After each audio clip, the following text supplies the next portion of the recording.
I pressed my back against the wall outside my son Derek's bedroom, my phone clutched in my trembling hand as I watched the nanny cam footage in real time. The words coming through my earbuds made my blood run cold.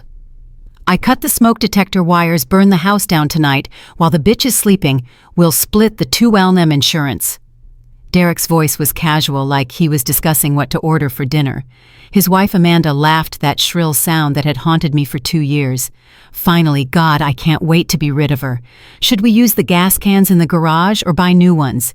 Use hers. More poetic that way. I didn't scream. I didn't cry. I grabbed my emergency bag, walked out the front door like I was going to the grocery store, and drove to the hotel across the street.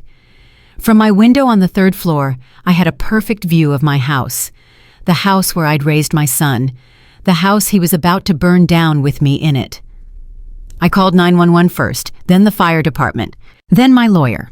By the time midnight rolled around, I was watching through binoculars as my son and daughter-in-law crept around my property with gas cans splashing accelerant on the foundation, the porch, the windows. The arson investigators were hidden in my neighbor's bushes. The FBI was parked down the street in an unmarked van. I'd given them everything: the nanny cam footage, the insurance policy Derek had fraudulently updated, the paper trail Marcus had uncovered. When Derek lit the match, I felt something inside me break and reform simultaneously. That was my baby boy down there, the child I'd carried, nursed, raised, loved with every fiber of my being, and he'd just tried to murder me for money. The flames caught fast. Within seconds, my front porch was ablaze. Amanda was filming it on her phone, laughing. Actually, laughing. They didn't even make it to their car. Federal agents swarmed from every direction. Derek dropped his gas can, the liquid splashing his shoes. Amanda tried to run in her ridiculous heels and face-planted on my lawn. Derek Whitmore, Amanda Whitmore, you're under arrest for attempted murder, arson insurance fraud, and conspiracy to commit murder. My son's face when they cuffed him, I'll never forget it. Not scared, not remorseful, just furious that he'd been caught. But I'm getting ahead of myself, because this story doesn't start with attempted murder. It starts 3 years earlier with a wedding I should have stopped. My name is Margaret Ann Whitmore. I'm 62 years old, and for most of my life I thought I knew my son. I was wrong. Derek was our miracle baby. 3 miscarriages before him, then 1 perfect, screaming, beautiful boy. My late husband Richard and I spoiled him rotten. Private school summer camps in Switzerland. A car at 16, Cornell fully paid. Maybe that was our first mistake, but Richard always said, "We have the money, Maggie. Why not give our son the world?" The world apparently wasn't enough. Richard died 7 years ago. Heart attack, instant, no warning. Derek held me while I sobbed at the funeral. He promised he'd take care of me. He promised I'd never be alone. 2 months later, he brought Amanda Castellano to Sunday dinner. I knew the moment she walked through my door. You know how sometimes you just know that instinct deep in your bones that screams danger. She barely looked at me during introductions. Her handshake was limp, dismissive, but her eyes cataloged everything in my living room like an appraiser at an estate sale.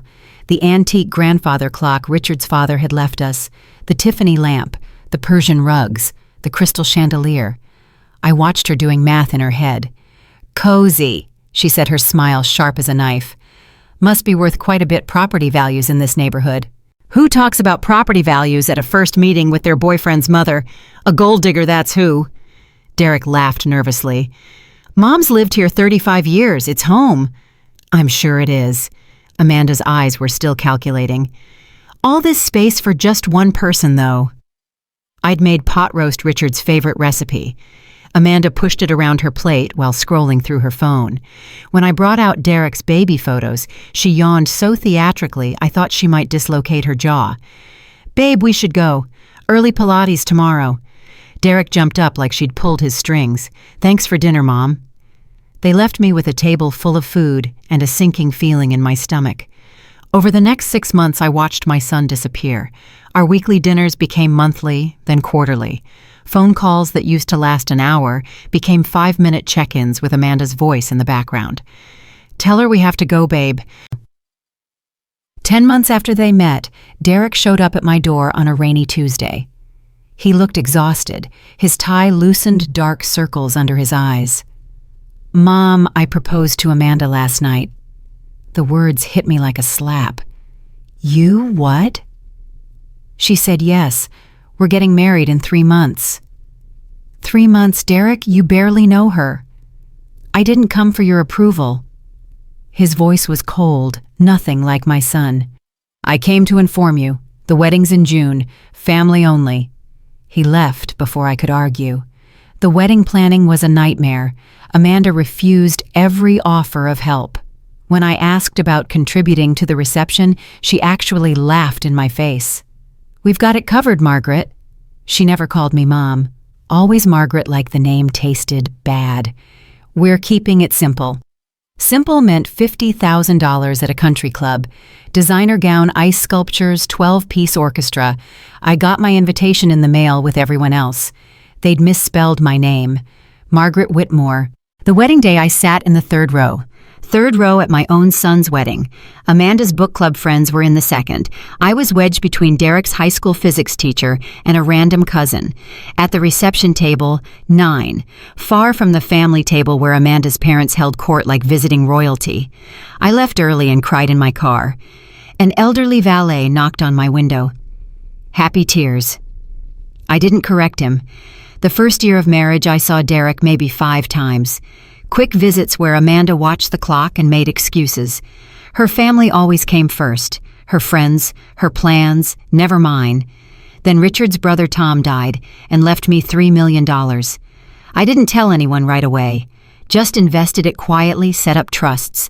Combined with Richard's life insurance and our savings, I was suddenly worth over $5 million. But I didn't change anything. Same 10-year-old Honda, same grocery store, same simple life. Money had never impressed me. I should have kept my mouth shut. Derek called one evening, unusually chatty. We talked for almost an hour. I felt so happy, so connected to him again. In a moment of weakness, I mentioned Tom's inheritance. "That's wonderful, Mom. What are you going to do with it?" "Travel, maybe. I always wanted to see Italy." "You deserve it." I thought everything was going to be okay. 3 days later, they showed up at my door. It was Sunday afternoon. I was in my garden pruning roses when the doorbell rang. My heart leaped seeing Derek's car. Amanda pushed past me the moment I opened the door. "We need to talk about your financial situation." "My what?" She sat on my couch like she owned it. "Derek told me about the inheritance. $3 million. That's quite a windfall for someone your age." "I manage my finances just fine. For now. But you're getting older, Margaret. This house is too much for one person. The maintenance alone must be eating your funds." Derek stood there, hands in pockets, not meeting my eyes. Amanda pulled out brochures from her designer bag. "We've been looking at senior living communities for you. Very nice. You'd love it." Retirement homes. They wanted to put me in a retirement home at 60 years old. And what happens to my house? The pause told me everything. "Derek and I need more space. We're planning to start a family. You sell this place, move somewhere manageable, and you'd have even more money. We'd buy it from you. Everyone wins." "How would you afford to buy my house?" "Owner financing. You hold the mortgage, we pay you monthly. So you'd live in my house while I still owned it, and you paid me back over 30 years. Amanda's mask slipped. Just for a second, pure fury flashed across her face. "We're offering you a solution. Don't be difficult." "This is my home. I'm not selling it." "Fine." Amanda stood, her voice like ice. "Be stubborn. But when you're old and sick and can't manage anymore, don't come crying to us." They left without another word. Derek didn't even say goodbye. 2 weeks later, Adult Protective Services showed up at my door. Someone had reported me for living in unsafe conditions, possible hoarding, cognitive decline. The social worker looked around my immaculate house and sighed. "We get false reports sometimes, usually family disputes." I knew exactly who'd called. Then the letters started. From attorneys suggesting estate planning mediation. From senior care facilities with handwritten notes, "Your son wants the best for you." From financial advisors offering to help before cognitive decline made it impossible. They were building a case to have me declared incompetent. I called Derek. "Tell Amanda to stop harassing me." No one's harassing you. We're concerned. You're trying to steal my house and my money. I know what you're doing. You're paranoid, Mom. Maybe you do need help. I hung up. The next month, they showed up with Amanda's parents. Robert and Patricia Castellano were everything their daughter was magnified. Robert was a retired hedge fund manager, Patricia, a former model. They walked into my home like they were touring a museum exhibit. Margaret, Patricia air-kissed near my cheeks. So lovely to finally see your charming home. We sat in my living room, the four of them arranged like a tribunal. Let's discuss the future, Robert began, his voice smooth. Amanda and Derek want to start a family. They need a real home.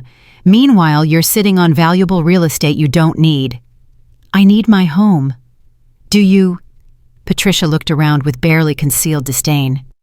So much space for one person. So much upkeep. At your age, wouldn't something smaller make sense? I'm 60, not 90. Still. Amanda leaned forward. Mom and Dad will buy you a condo. Fully furnished utilities included car service. You'd never worry about anything.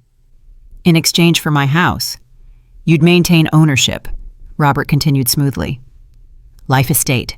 You'd have visiting rights. Visiting rights to my own house. It's a common arrangement. You keep legal ownership until you pass, then it transfers to Derek. Meanwhile, he maintains it, pays all expenses. You get a beautiful new home. Everyone benefits. I looked at each of them. 4 vultures in designer clothes. Get out of my house! Margaret, get out! I stood shaking with rage. This is my home, my husband's home. I will not be manipulated into giving it away. You want a house, buy one, but you will never have mine. Get out before I call the police. Amanda's face twisted. You selfish bitch. You're going to die alone and we won't even come to your funeral. I'll take my chances. Out. They left, slamming my door hard enough to rattle the frames. I watched through the window as they stood on my lawn arguing. Amanda was screaming, actually screaming, while Robert tried to calm her down. That was when I should have known how dangerous this was. Instead, I just updated my will to exclude Derek completely and reinforced my locks. The harassment became relentless. Phone calls at midnight. Emails from Derek begging me to be reasonable. Letters from lawyers. A realtor showed up saying Derek had told her I was ready to sell. I stopped answering unknown numbers, stopped checking my mail daily. I felt like I was under siege. Then Derek showed up alone one evening, tears streaming down his face. Mom, I'm so sorry. You were right about everything. Amanda doesn't love me. She never did. She just wants your money. Hope flared in my chest. You can leave her, Derek. We'll figure it out. I can't. She made me sign a prenup. If I leave her, she gets half of anything I inherit. That's why we need you to cooperate now, before this gets uglier. The hope died instantly. You're threatening me. I'm trying to protect you. Amanda's talking about lawsuits about having you declared incompetent. But if you just give us the house now. Get out. Mom, get out. Don't come back unless you're ready to be my son instead of her puppet. He left, but his parting words chilled me. You're going to regret this. The next month, things escalated. My mail went missing. Someone went through my garbage. A silver BMW appeared down my street at odd hours just watching. I installed security cameras. The footage showed Derek and Amanda driving by at midnight, 2 a.m., 4 a.m., just cruising past, staring at my house. Someone tried to break into my shed. My garden hose was cut. I found cigarette butts on my porch. I called the police. They took a report but said there wasn't much they could do about someone driving on a public street. Get better cameras. Document everything. I upgraded to high-definition cameras with night vision. $2,000. The activity stopped for 2 weeks. Then, on a Tuesday night at 11 p.m., my doorbell rang. A delivery man with a large package. Gift from Derek Whitmore. Need a signature. Inside was a beautiful gourmet basket. Expensive cheeses, crackers, wine. The card read, Mom, I'm sorry for everything. Can we start over? Love, Derek. I wanted to believe it. God, I wanted to believe my son had come to his senses. I called his number. Amanda answered. Where's Derek? At work. Why? He sent me a gift basket. Did he? Her voice was strange, amused. How sweet. She hung up.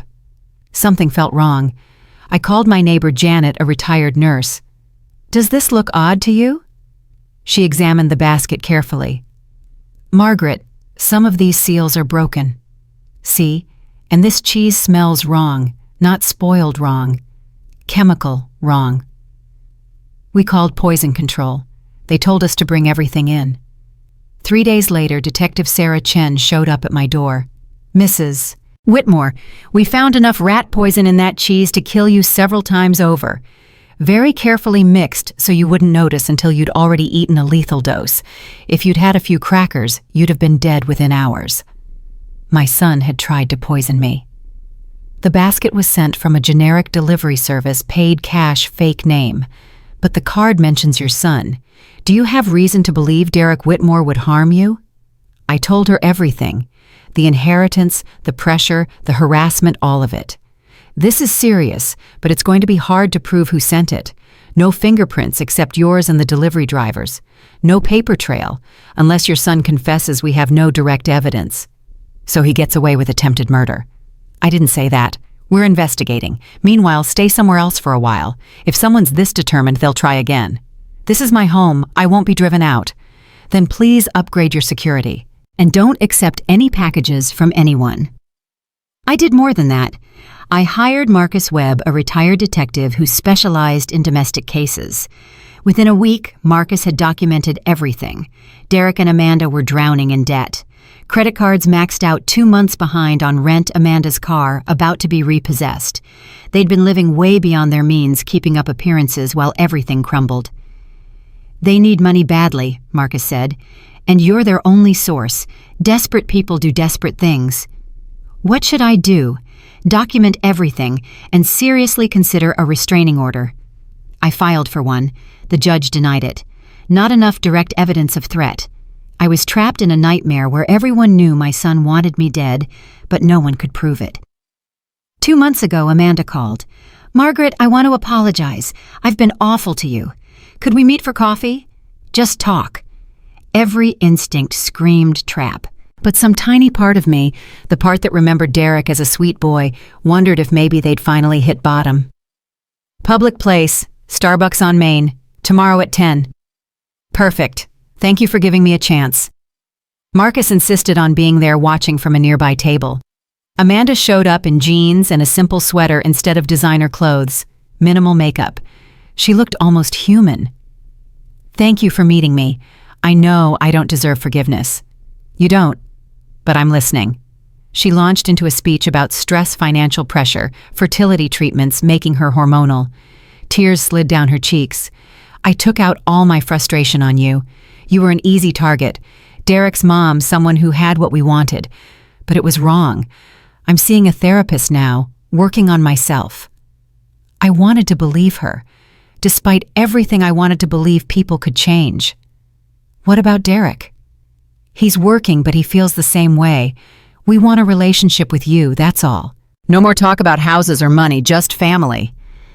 I need to see real change, not just words. I understand. We'll prove it to you. We talked for another hour. She seemed genuine, vulnerable. When we parted, she hugged me. Marcus was furious. It's too convenient. Right after the restraining order paperwork, suddenly she's apologetic. Maybe it scared them. Or maybe they're trying a different approach. He was right. Over the next 2 weeks, they were model family members. Regular calls, dinner invitations, thoughtful gifts with no poison. Derek fixed my leaky faucet, helped with my hedges. Amanda asked about my life, my friends, my hobbies. I let my guard down. Just a little. That was my mistake. Mom, Derek called one evening. We want to send you on vacation. All expenses paid. Anywhere you want. That's generous, but... Please, you've always wanted Italy, right? 2 weeks. First-class flights, nice hotels. It's our apology. I hesitated. Marcus had warned me, but 2 weeks in Italy sounded like heaven. Okay, but I'll book it myself. Deal. I should have questioned why they didn't push back, But I was too excited about the trip Richard and I had always planned. I booked everything. September departure, flights, hotels, tours. I told my neighbors I'd be gone, asked Janet to water my plants. 2 days before my trip, Derek called. "Hey Mom, the insurance company needs an updated contact list. Neighborhood assessment. Can you give me your policy number and agent's name?" It sounded plausible. I gave him the information. That was my fatal mistake. What I didn't know was Derek called my insurance company, posed as my financial advisor, and updated my policy. Increased the death benefit to $2 million, changed himself to sole beneficiary, authorized automatic payments from my account. I knew none of this. The day before my Italy trip, Amanda called. "Margaret, huge favor. Our apartment's being fumigated this weekend. Could we stay at your house while you're gone? Just 3 or 4 days?" Every alarm bell went off. "I don't think so. Please, we'll take perfect care of everything. Derek will do those repairs you've been putting off. I'll leave it spotless. Hotels are so expensive and we're trying to save money." Against every instinct touched by their recent kindness, I said yes. Just until Tuesday. "Of course, thank you so much. You're a lifesaver." Literally, as it turned out. I gave Derek my spare key the next morning. He hugged me tight. "Have an amazing trip, Mom. Don't worry about the house. We'll take care of everything." I left for the airport that afternoon, nervous and excited. I never made it to Italy. At the airport going through security, Marcus called. "Do not get on that plane." "What? Why?" "Your son just increased your life insurance by $2 million. He's the sole beneficiary, and I'm at your house right now." "He and Amanda aren't house-sitting. They're moving in, moving truck and everything." My stomach dropped. "What?" "There's more. I got into Amanda's email. She's been searching how to cause accidental gas leaks, how to start electrical fires, house fire survival rates for elderly people." The world tilted. "They're going to burn down my house. With you in it. But you're not there. You're safe. However, we need evidence, real evidence. If you call police now, they'll say they were house-sitting. The insurance thing is questionable, but not illegal if you authorized it." "I didn't authorize anything." "But Derek will say you did. Say you're old, confused, forgot, without proof of their intent." "I need to catch them in the act." Marcus was quiet for a moment. "That's dangerous. They tried to poison me. They're going to burn my house for insurance money. I'm done being their victim. Help me catch them."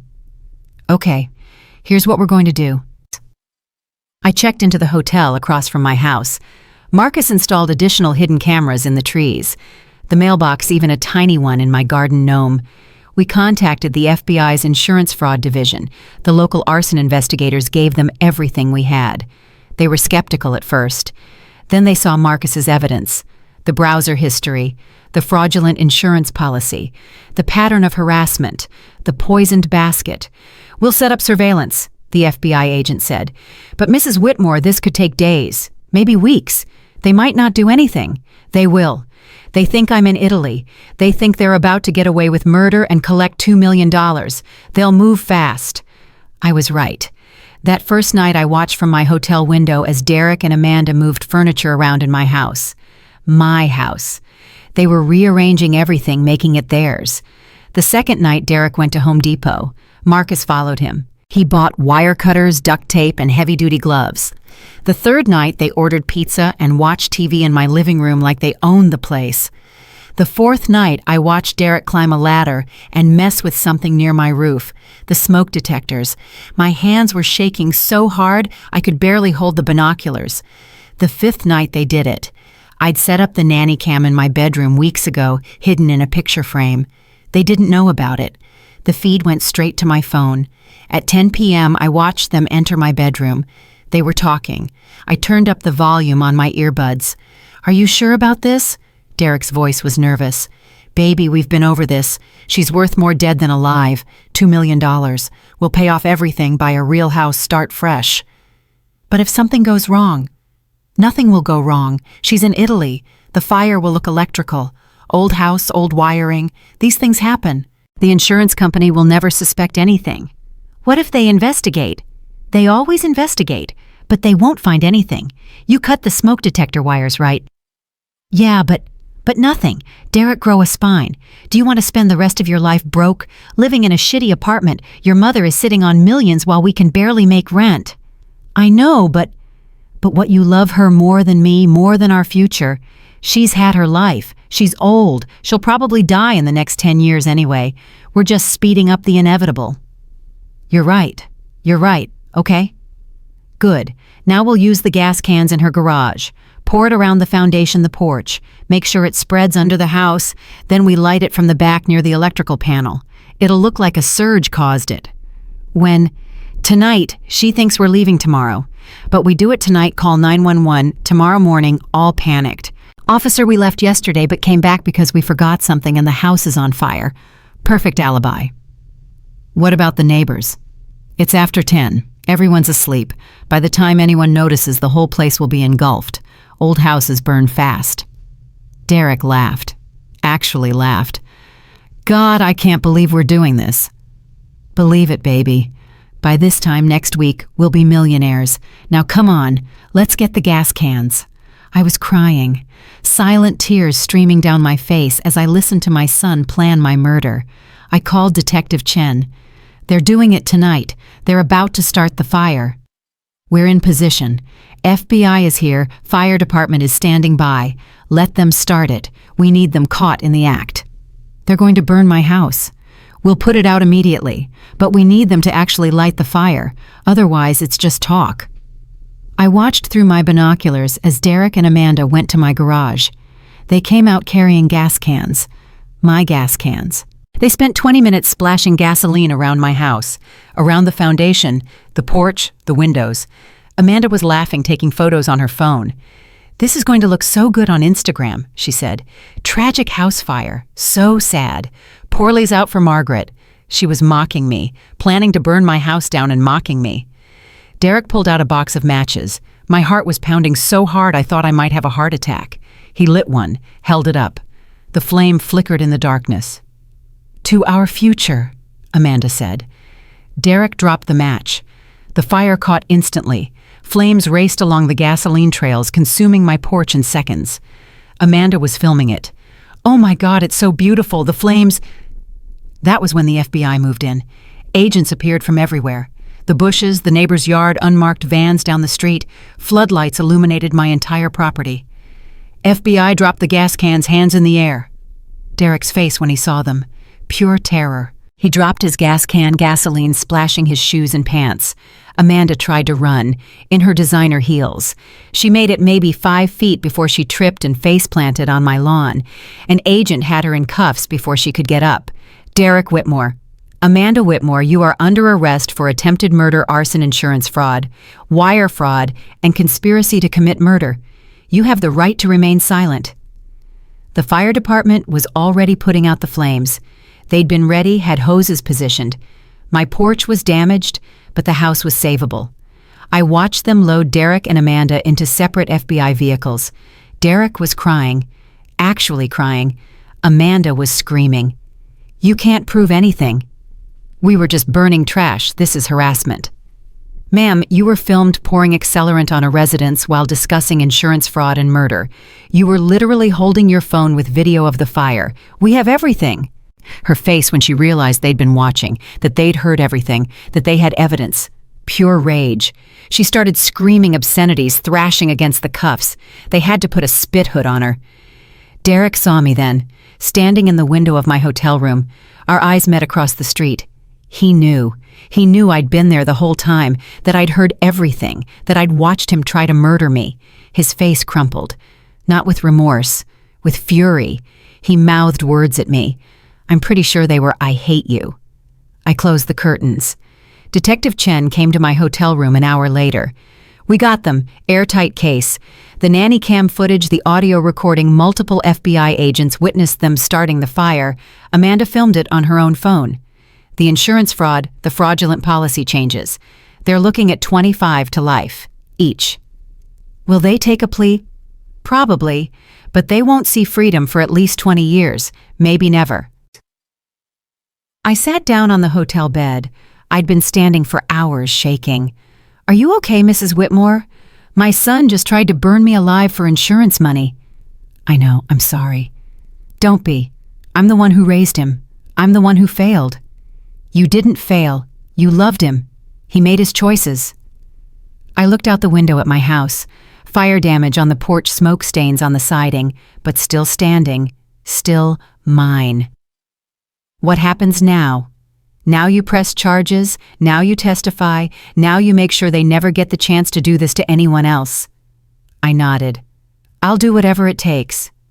"Good, because there's something else you should know." Detective Chen pulled out her phone.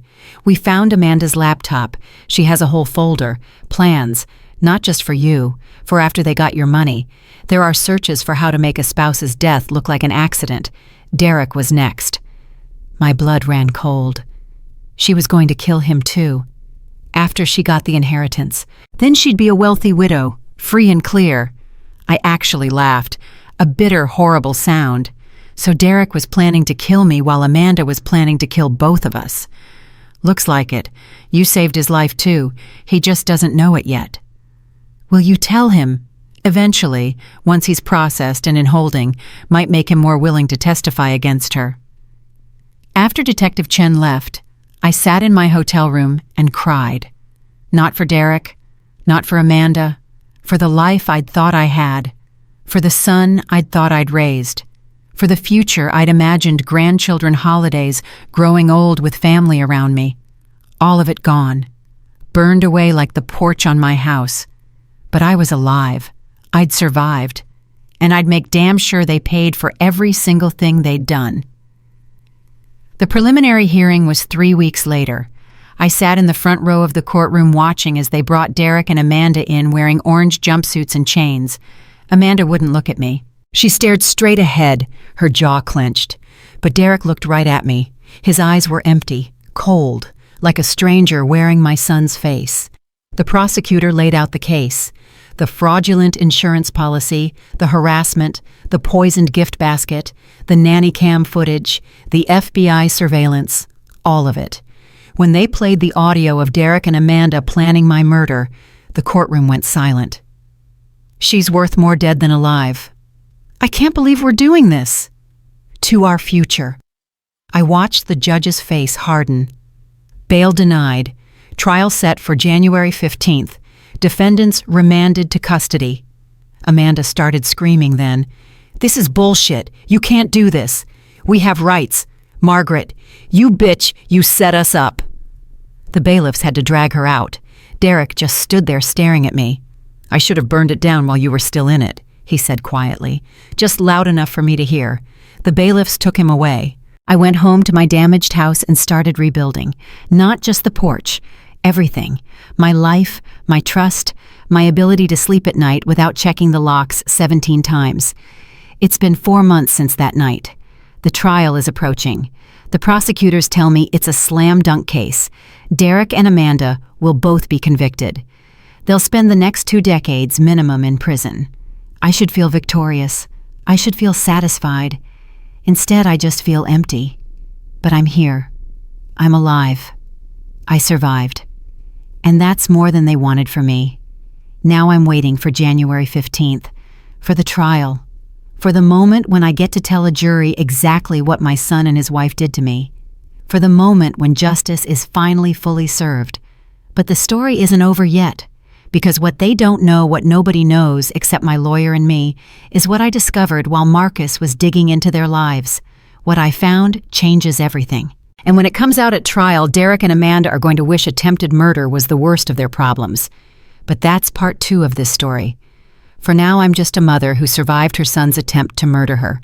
A mother who's about to make sure he regrets every single choice that led him to that moment with a match in his hand and murder in his heart.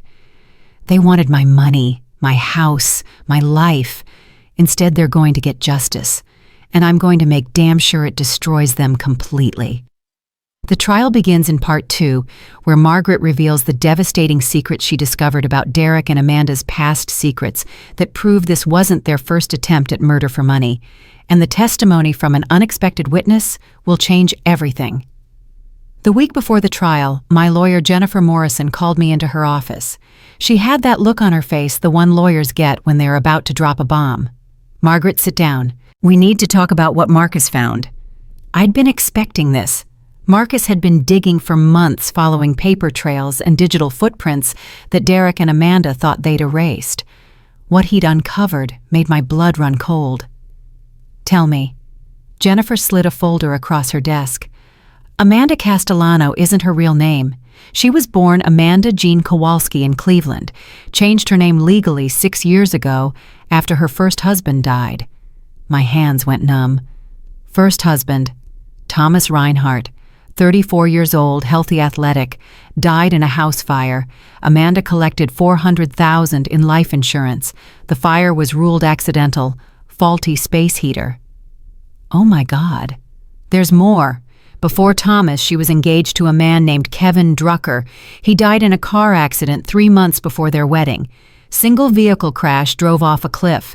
Amanda was the beneficiary of his life insurance policy, $200,000. The room was spinning. She's done this before. Twice that we know of. And Margaret, both times the investigations were closed quickly. No evidence of foul play. But Marcus found something the police missed. In both cases, Amanda had been researching accidental deaths in the weeks before.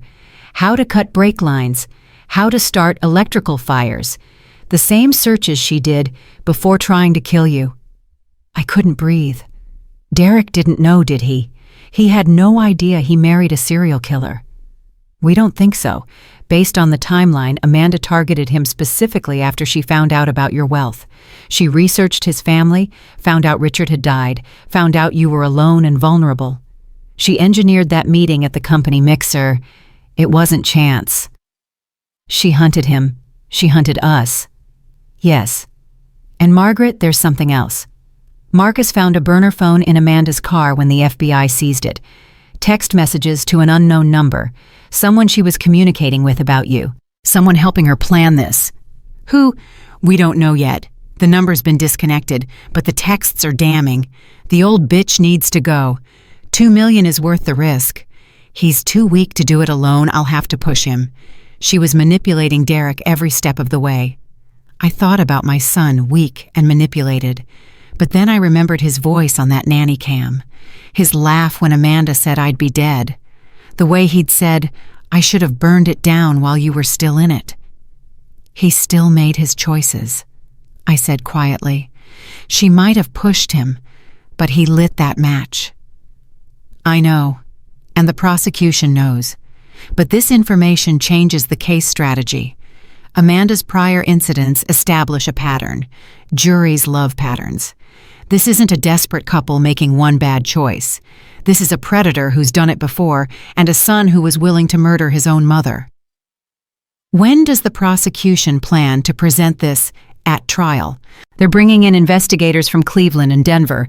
Thomas's family is willing to testify. Kevin's mother is flying in. They've been waiting 6 years for someone to prove what they always suspected. I looked at the photos in the folder. Thomas Reinhardt smiling on his wedding day, Amanda beside him in white. Kevin Drucker standing on a mountain trail, Amanda's arm around his waist. Both men dead within a year of meeting her. She's a black widow. Yes, and Derek helped her try to kill victim number 4.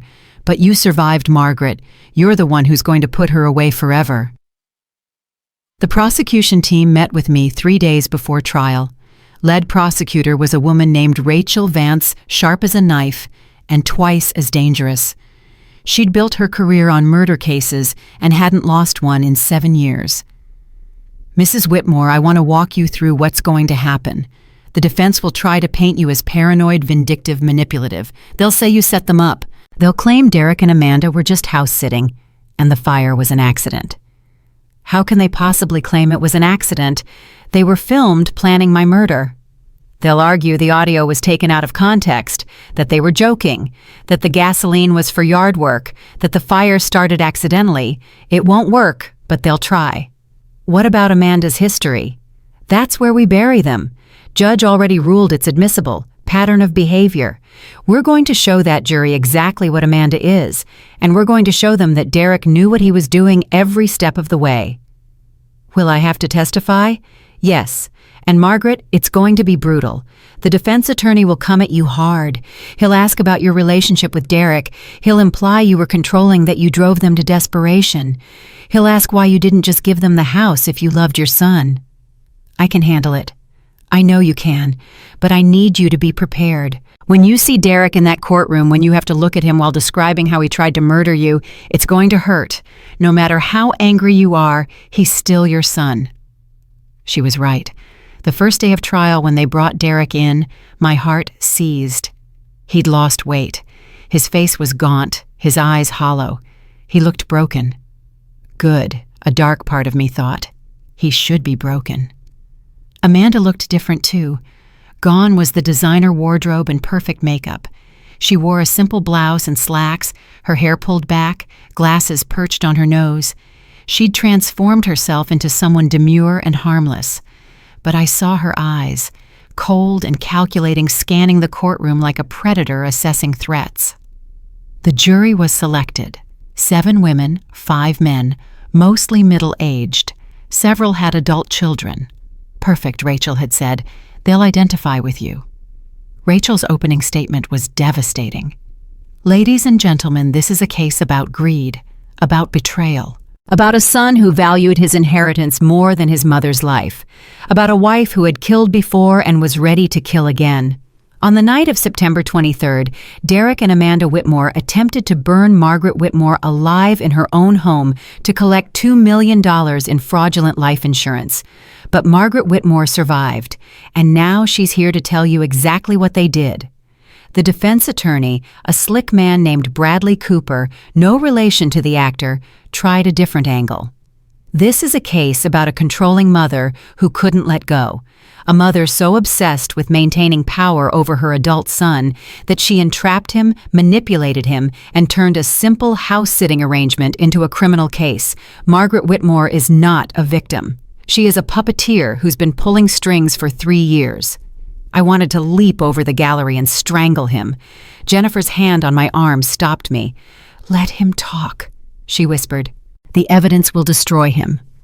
The prosecution called their first witness, Detective Sarah Chen.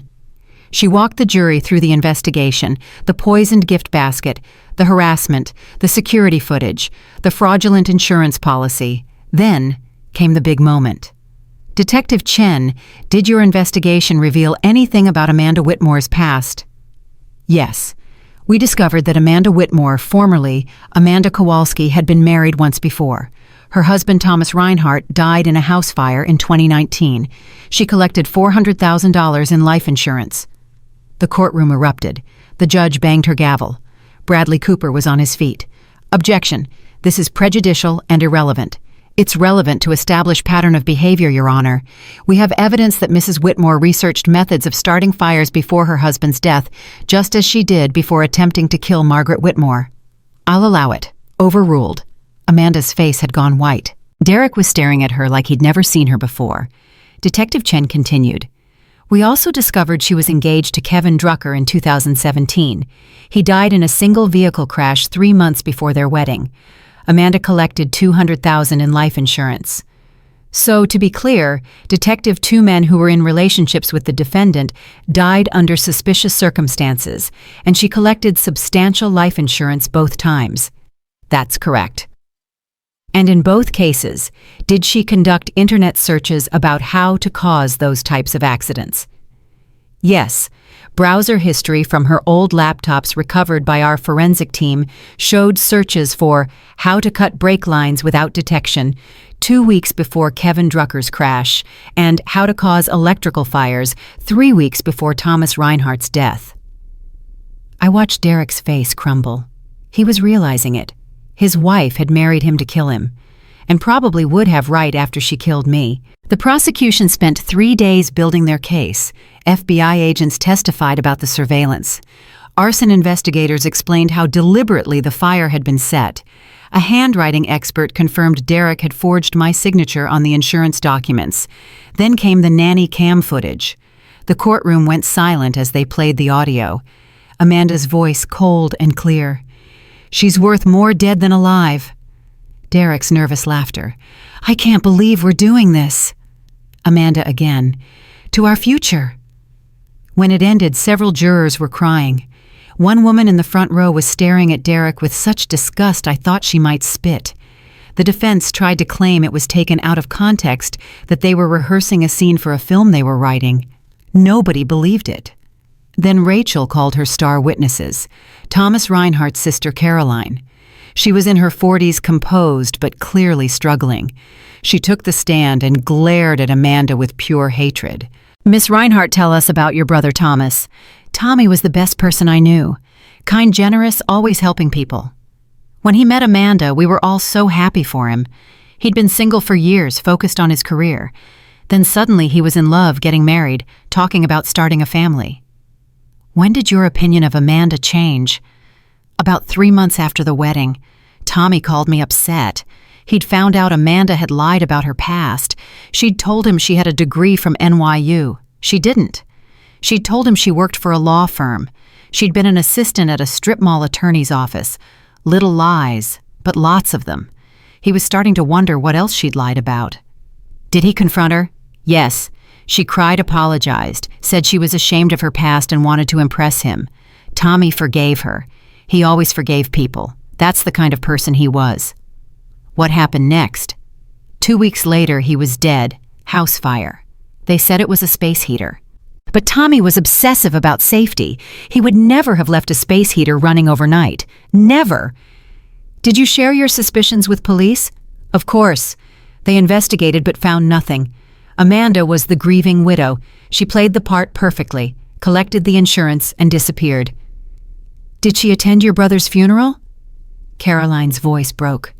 She did. She cried beautifully. Everyone felt so sorry for her, and the whole time I knew she'd killed him, but I couldn't prove it.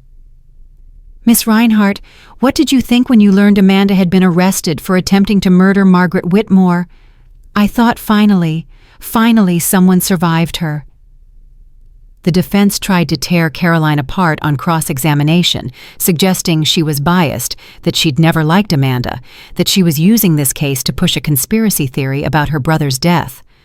Caroline didn't budge. My brother is dead, Kevin Drucker is dead, and Margaret Whitmore almost joined them. That's not a conspiracy, that's a pattern. Next came Kevin Drucker's mother, Patricia. She was elderly, frail, using a walker, but her voice was strong. Kevin met Amanda at a charity event. She was working as an event coordinator. She was beautiful, charming. Kevin fell hard. They were engaged within 6 months. Mrs. Drucker, did anything about their relationship concern you? Amanda was always talking about money, about Kevin's life insurance, his retirement accounts. She wanted him to increase his policies, said they needed to protect their future. Kevin did it because he loved her. What happened the night Kevin died? Patricia's eyes filled with tears. They'd been at a party in the mountains. Amanda called me at 2 a.m, hysterical. Said Kevin had been driving home and missed a turn, went right off the cliff, dead on impact. Did the police investigate? They said it was an accident. The road was dangerous, visibility was poor. But Kevin had driven that road 100 times. He knew every curve. And the brake failure, they never could explain it properly. What did Amanda do after Kevin's death? Collected the insurance, $200,000, and vanished. I never heard from her again. Not even a card on what would have been their wedding day. Mrs. Drucker, how do you feel seeing Amanda in this courtroom today?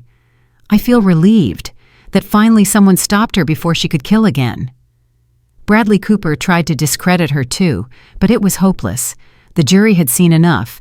2 dead men, 2 life insurance payouts, the same M.O., and now a 3rd attempted murder with the same methods. On day 7, I took the stand.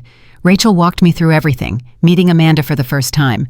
The wedding, the harassment, the pressure to sell my house, the poisoned gift basket, the fake reconciliation, the plot to burn me alive. I kept my voice steady, but inside I was screaming. This was my son they were convicting, my baby boy. Then Bradley Cooper stood up for cross-examination. Mrs. Whitmore, you testified that you never approved of Amanda, that you didn't like her from the moment you met her. Isn't that correct? I had concerns, yes.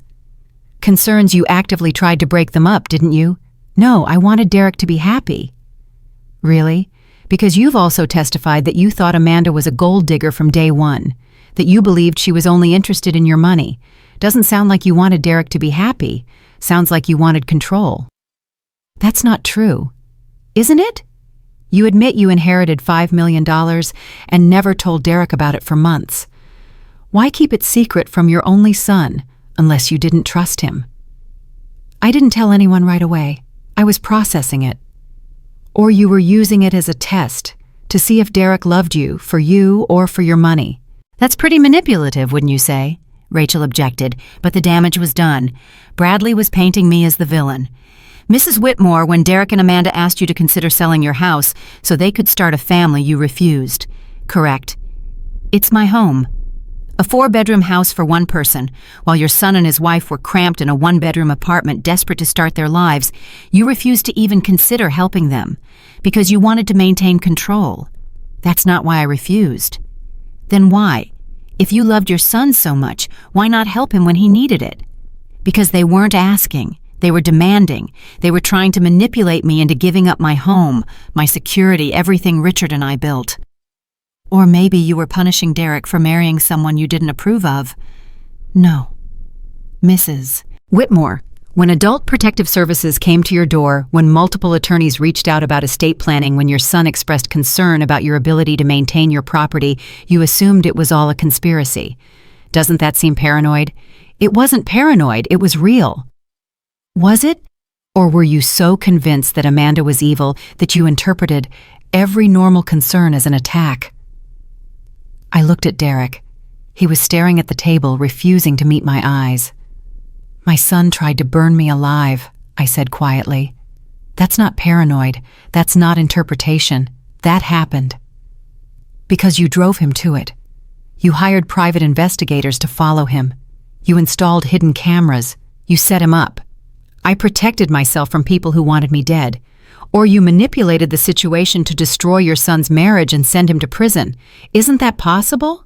No, that's insane, Bradley smiled. Is it? Let's talk about that night. You weren't supposed to be anywhere near your house. You were supposed to be in Italy. But instead, you were watching from a hotel room with FBI agents ready to pounce. You set a trap. They set the trap themselves when they decided to commit murder.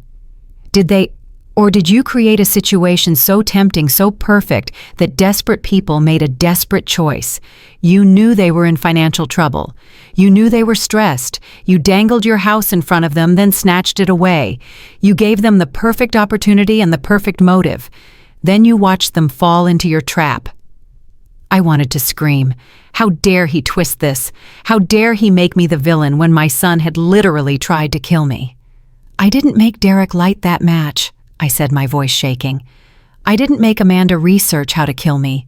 I didn't forge my own signature on insurance documents. They did that. They chose that. Because you left them no other choice. There's always another choice. They could have gotten jobs. They could have budgeted. They could have done anything except try to murder me. My voice had risen to a shout. The courtroom was silent. Bradley smiled like he'd won. No further questions. I wanted to collapse. Rachel helped me down from the stand. You did great, she whispered. The jury saw through him. I hoped she was right. The prosecution rested their case. The defense called only 2 witnesses, a financial advisor who testified that Derek and Amanda's debt was manageable and not a motive for murder. Rachel destroyed him on cross by showing the bankruptcy paperwork they'd filed 3 days before the fire. Then Derek took the stand. My son, my baby, sitting in the witness box in an orange jumpsuit about to testify. Bradley walked him through a sanitized version of events. Derek claimed he'd been manipulated by me and by Amanda, that he was caught between us, that the night of the fire he'd been drinking, that he didn't remember much, that he'd never meant to hurt anyone. It was pathetic. The jury wasn't buying it. Then Rachel stood up for cross-examination. I'd never seen her like this. She was a predator circling wounded prey.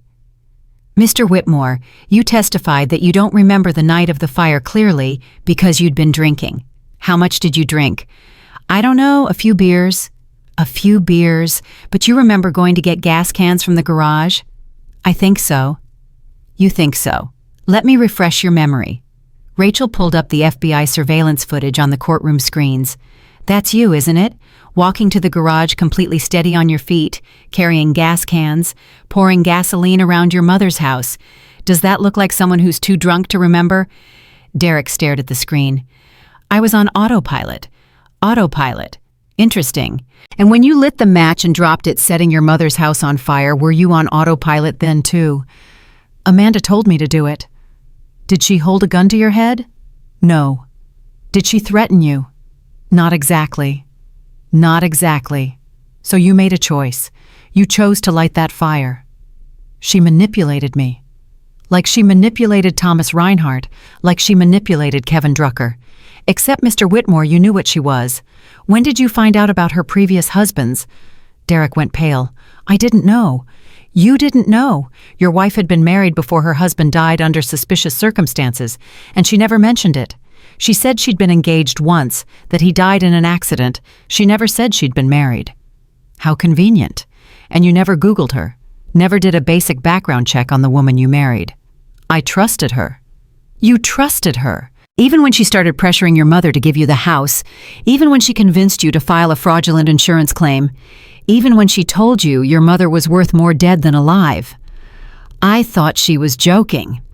Rachel played the nanny cam audio again. Derek's voice filled the courtroom. I can't believe we're doing this. Amanda's response. Believe it, baby. By this time next week, we'll be millionaires. Derek again. To our future. Rachel paused the recording. Does that sound like someone who thinks his wife is joking? I wasn't in my right mind. Because you'd been manipulated. Mr. Whitmore, let me ask you something. When you told the FBI that you wished you'd burned the house down while your mother was still in it, was that manipulation talking? Or was that you? The courtroom gasped. I hadn't known he'd said that to the FBI. Derek's face crumbled. I was angry. I wasn't thinking. You weren't thinking. You weren't thinking when you forged your mother's signature. You weren't thinking when you increased her life insurance and made yourself beneficiary. You weren't thinking when you poured gasoline around her house. You weren't thinking when you lit the fire. When exactly were you thinking, Mr. Whitmore? I don't know. I'll tell you when you were thinking. You were thinking about $2 million. You were thinking about finally getting what you felt entitled to. You were thinking that your mother's life was worth less than your comfort. That's what you were thinking. Derek was crying, full-on sobbing. I loved my mother. I never wanted to hurt her. You loved her so much you tried to burn her alive. Amanda made me. Amanda made you. How old are you, Mr. Whitmore? 32. 32 years old. A grown man, with a college degree and a career. But you're claiming a woman you'd been married to for 2 years controlled you so completely that you attempted to murder your own mother. Do you realize how that sounds? It's the truth. Is it? Or is it easier to blame Amanda than to admit what you really are? A man who valued money more than his mother's life. A man who was willing to commit murder for an insurance payout. A man who lit that match knowing exactly what he was doing. No. Then explain the insurance policy. Explain forging her signature. Explain telling her you'd be house-sitting for 3 days when you were actually moving in permanently. Explain the internet searches on your own computer about house fires and accelerants.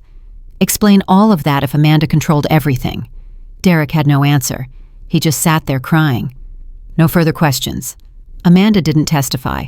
Her lawyers were smarter than that, but the damage was done. Closing arguments were brutal.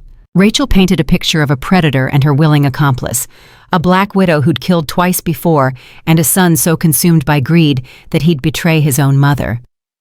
Bradley tried to salvage it, argued that Derek had been manipulated, that Amanda was the real monster, that I had set them up. But his heart wasn't in it. Even he knew they were guilty. The jury deliberated for 6 hours. When they came back, the forewoman looked exhausted. On the count of attempted murder in the first degree, how do you find guilty? On the count of arson in the first degree, how do you find guilty? On the count of insurance fraud, how do you find guilty? On the count of conspiracy to commit murder, how do you find guilty? Guilty on all counts, both of them. Amanda screamed, actual screaming, incoherent rage. The bailiffs had to restrain her as she thrashed and cursed. Derek just sat there staring at nothing. I felt nothing. No satisfaction, no relief. Just emptiness. My son was going to prison for trying to kill me. How was I supposed to feel about that? Sentencing was scheduled for 6 weeks later. The prosecution was pushing for life without parole for Amanda based on her prior incidents. 25 years minimum for Derek. I went home to my house with the repaired porch and tried to figure out how to live with what had happened. The calls started 2 days after the verdict. Derek calling from jail. I didn't answer. Then letters started arriving. Long, rambling letters where he claimed he still loved me, that he was sorry that Amanda had brainwashed him, that he deserved another chance. I burned every single one without reading past the first paragraph. Amanda sent letters, too. Hers were different. Threats, blame, insults. She called me every name in the book, said I'd ruined her life, that I was a vindictive bitch who deserved to die alone. I gave those letters to the prosecution. They added witness intimidation to her charges. 3 weeks before sentencing, Jennifer called me.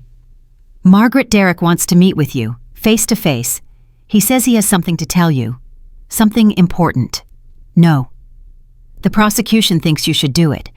He might confess to something else, something we can use to strengthen Amanda's sentence." "I don't care. I'm not seeing him." "Margaret, this might be your only chance for closure." "I don't need closure. I need him to go to prison and stay there." But the idea haunted me. What could he possibly have to say? What confession could make any of this better, against my better judgment? I agreed. They brought me to the jail on a cold November morning. I was led to a small room with a table and 2 chairs. Derek was already there, handcuffed, thinner than ever, his eyes haunted. We stared at each other across that table for a long moment. "Hi, Mom."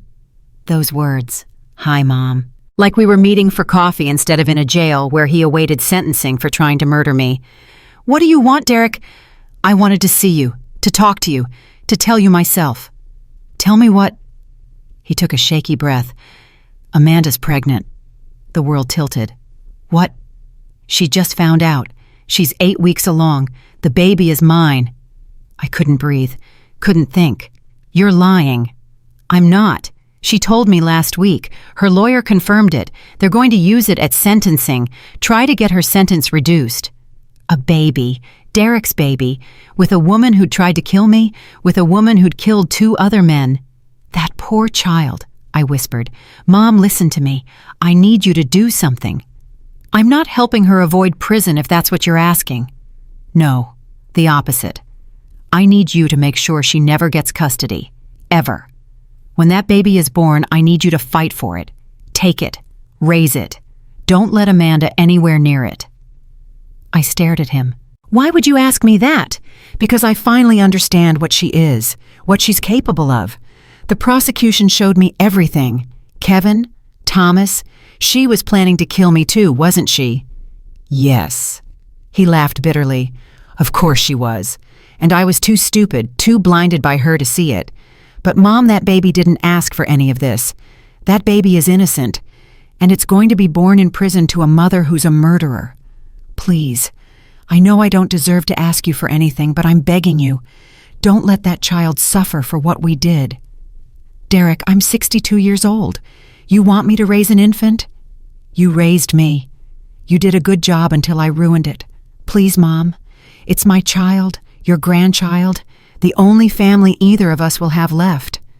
I wanted to refuse. I wanted to tell him to go to hell. But the image of a baby born in prison, a baby who would grow up knowing their parents tried to commit murder, haunted me. "I'll think about it. Thank you. And Mom, I'm sorry. I know that doesn't fix anything. I know sorry is worthless, but I am. I'm so sorry for everything." I stood up. "Sorry doesn't bring back the mother you tried to kill. Sorry doesn't erase what you did. You made your choices, Derek. Now you live with them." I walked out without looking back. The sentencing hearing was packed. Media everywhere. This case had gone viral. The black widow who tried to kill again. The son who betrayed his mother. Everyone wanted to see how it ended. Amanda was sentenced first. The judge was a woman in her 60s, stern-faced and clearly disgusted. "Amanda Whitmore, you are a predator. You have left a trail of bodies and broken families in your wake. You manipulated, you lied, and you killed. The only reason you're not facing murder charges is because Margaret Whitmore survived. She survived your poison. She survived your manipulation. She survived your attempt to burn her alive. You will spend the rest of your natural life in prison, life without possibility of parole." Amanda started screaming again. "That bitch deserved it. She deserved to die. I'll kill her myself when I get out." The judge's face hardened. "You just ensured you never will get out. Bailiff, remove her." They dragged Amanda out, still screaming threats. Then came Derek. The judge looked at him with something like pity. "Derek Whitmore, you betrayed the woman who gave you life, who raised you, loved you, sacrificed for you. You chose money over her. You chose a murderer over her. You lit the match that could have killed her. The court sentences you to 25 years in state prison, eligible for parole in 20 years. Take him away." Derek didn't scream. He just looked at me one last time, mouthed the words, "I'm sorry." Then he was gone. I walked out of that courthouse into the cold November air and felt nothing. No victory, no satisfaction, just exhaustion. Jennifer caught up with me on the steps. "Margaret, it's over. You won." "Nobody won, Jennifer. 2 men are dead. My son's in prison. A baby is going to be born to parents who are both murderers. How is that winning?" "You're alive. That's winning." Maybe she was right. Maybe just surviving was victory enough. I went home, to my house that they'd tried to burn, to my life they'd tried to steal, and I started over. The media eventually moved on to the next scandal. The letters from Derek continued for a while, then stopped. Amanda was in maximum security, no contact with the outside world except her lawyer. 5 months after sentencing, I got a call from social services. "Mrs. Whitmore, Amanda Whitmore gave birth 3 days ago. A girl, 7 pounds healthy. Amanda has no parental rights. The father is in prison. There's no one else. We need to know if you're willing to take custody." A girl, Derek's daughter, my granddaughter. I was 63 years old. I should have said no. I should have let the state handle it. Instead, I heard myself say, "Yes, I'll take her." They brought her to me on a sunny April morning. Tiny, perfect, with Derek's eyes and Richard's nose. The social worker handed her to me, wrapped in a pink blanket. "Do you have a name for her?" I looked down at this innocent child born from so much darkness. "Grace," I said. "Her name is Grace." Because Grace was what she represented. A second chance, a new beginning, hope rising from ashes. I raised that little girl in the house they'd tried to burn down. I told her stories about her grandfather Richard, about the good parts of Derek before he'd lost his way. I never mentioned Amanda, except to say her mother made bad choices. Derek wrote letters asking about Grace. I sent pictures but never responded. He'd lost the right to be her father when he'd tried to kill me. Grace is 3 years old now. She calls me Mimi. She has Derek's smile and Richard's laugh. She loves roses like I do. She's sweet and gentle and everything Derek used to be before Amanda destroyed him. Sometimes I wonder if I made the right choice, if I'm too old for this, if Grace deserves better than a grandmother raising her while her parents rot in prison. But then she crawls into my lap with a book and says, "Read to me, Mimi." And I know. This is exactly where I'm supposed to be. This is my redemption. Not for what Derek did. I didn't deserve that. But for surviving, for refusing to let their evil win, for taking something beautiful out of something terrible. Derek will be eligible for parole when Grace is 17. He writes asking if he can see her then. I haven't decided yet. Amanda will die in prison. She sends letters, sometimes still threatening, still blaming. I burn them without reading. And me, I'm 66 now. My hair's gone white. My knees hurt. But every morning I wake up to Grace's laughter, and I remember. I survived. They tried to kill me, and I survived. And now I'm raising the granddaughter they gave me in their attempt to destroy me, raising her with love and patience and all the things they forgot in their greed. That's my revenge. Not their prison sentences, not their ruined lives. My revenge is living well, living fully, raising Grace to be everything they weren't. Kind, honest, grateful, free. Grace turned 4 the week the first parole hearing letter arrived. I was frosting her birthday cake pink with purple flowers because those were her favorite colors when the official envelope slid through my mail slot. I knew what it was before I opened it. Derek had been eligible for his first parole hearing. 20 years had passed. No, wait. I was confused. I checked the letter again. Early review based on good behavior and participation in rehabilitation programs. After only 4 years. 4 years.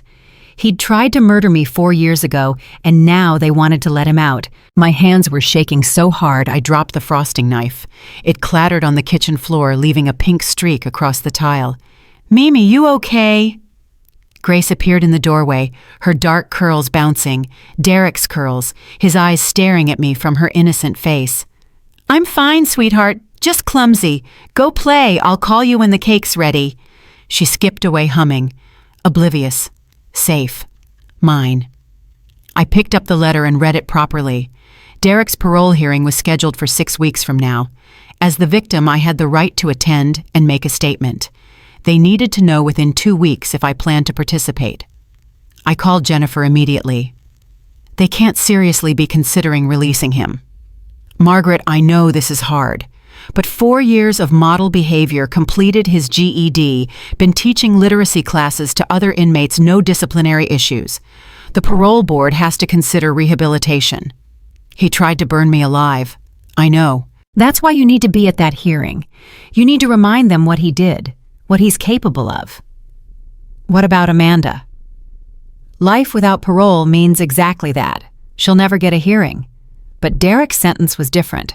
25 years with eligibility after 20. Early review is rare, but it happens. I looked at Grace playing in the living room, making her dolls have a tea party. She had no idea her father was trying to get out of prison. No idea what he'd done. "If he gets out, Jennifer, what happens to Grace?" There was a pause. "He could petition for visitation rights, maybe partial custody eventually." "Over my dead body." That's literally what he tried for last time. Bad choice of words. But Margaret, legally, he's her father. If he's released and deemed rehabilitated, a judge might grant supervised visits. He gave up his rights to her when he tried to kill me.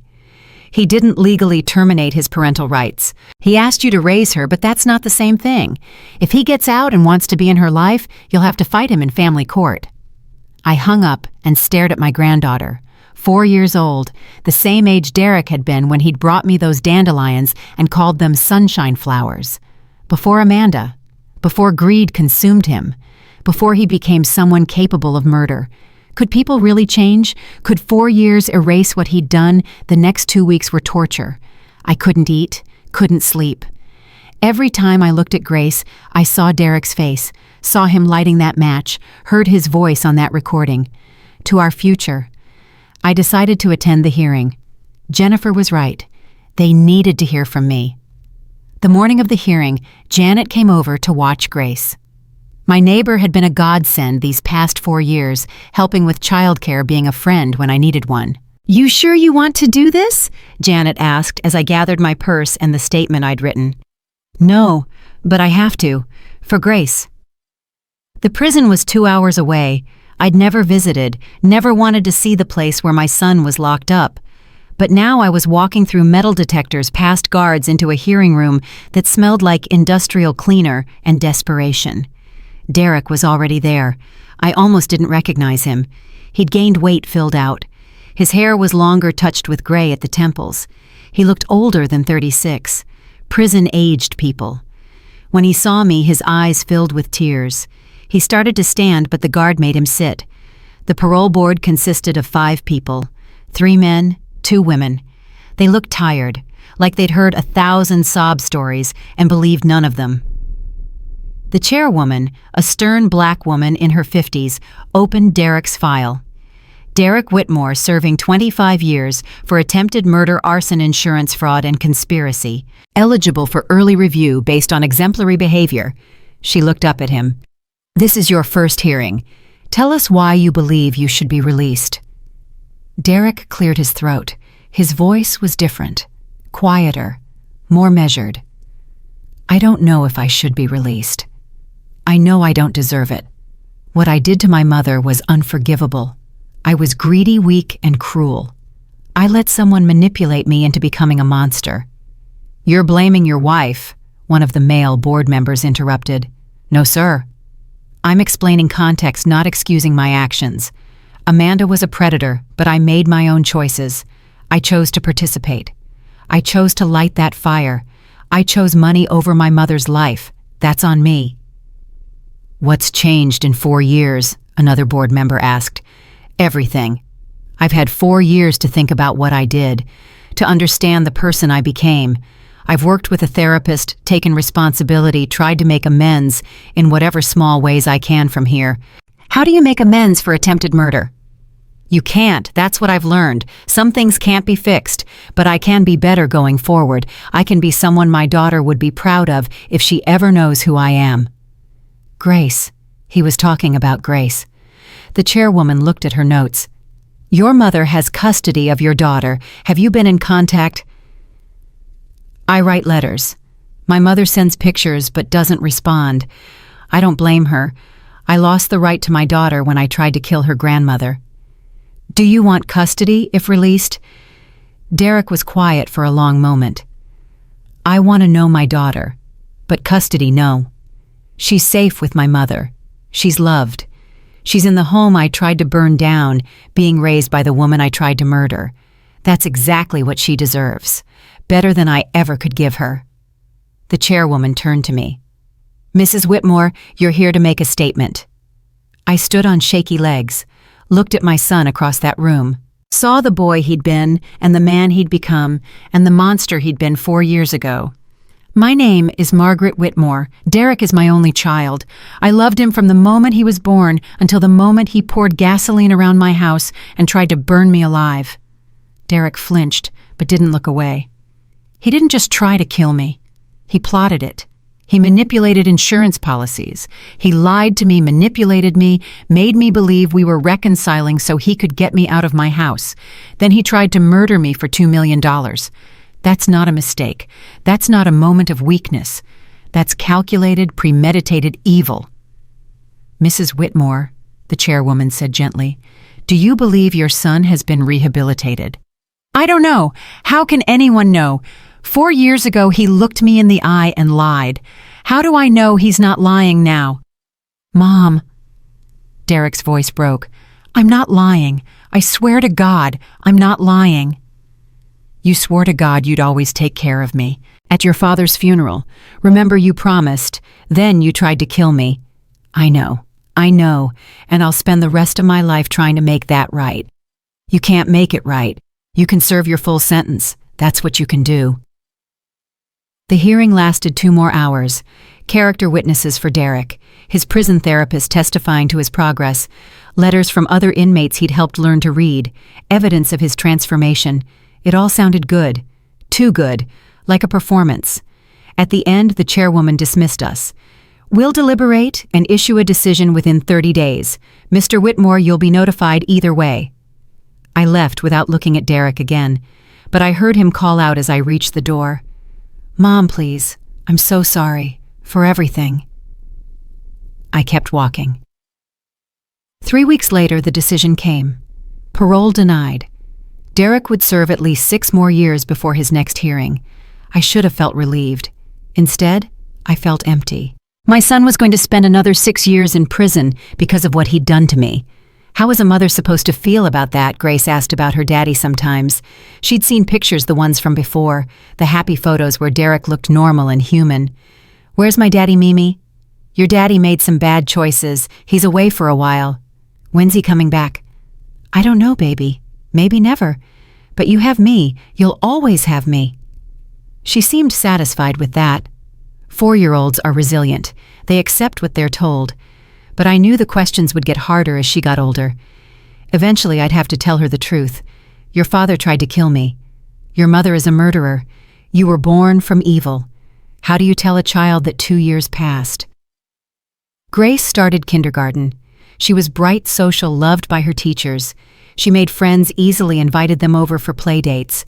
None of the other parents knew who she really was, who her parents really were.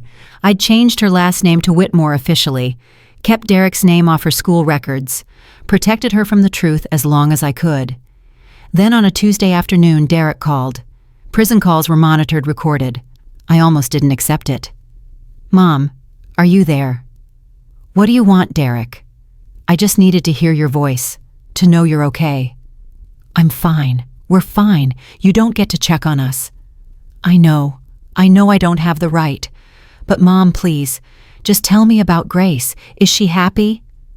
I should have hung up, should have refused to give him anything. But something in his voice, something broken and desperate, made me answer. "She's in kindergarten. She loves art class and story time. She has friends. She's happy." "Does she ask about me?" "Sometimes." "What do you tell her?" "The truth, that you made bad choices and you're paying for them." "Does she hate me?" "She doesn't know you well enough to hate you.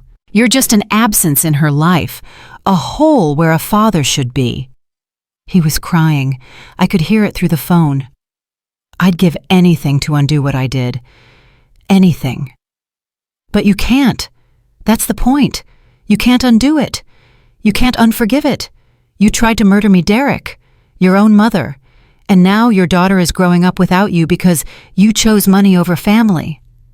"I know. God, I know. I think about it every day. Every single day I wake up and remember what I did, and I want to die." "Don't you dare," I said sharply. "Don't you dare take the coward's way out. You stay alive. You serve your time. You carry this guilt for the rest of your life.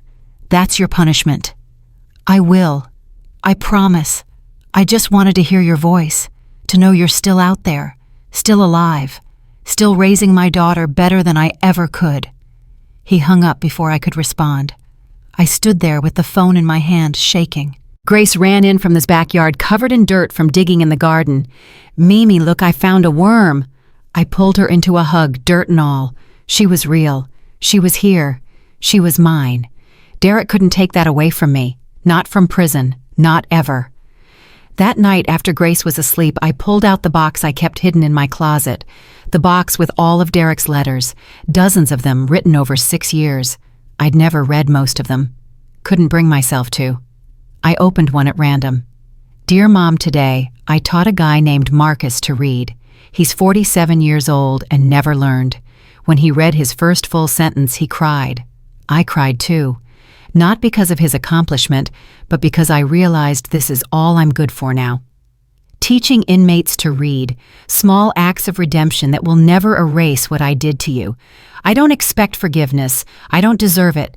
But I want you to know I'm trying to be better, even if it doesn't matter, even if you never know. I'm trying. Love, Derek." I opened another. "Dear Mom, I saw Grace's kindergarten picture. She's beautiful. She has Dad's nose, your smile, Amanda's height, but none of her coldness, thank God. I stare at that picture every night before bed and wonder what she sounds like, what her favorite color is, what she dreams about. Then I remember I gave up the right to know those things when I tried to kill you. I gave up everything. That's my hell, not prison.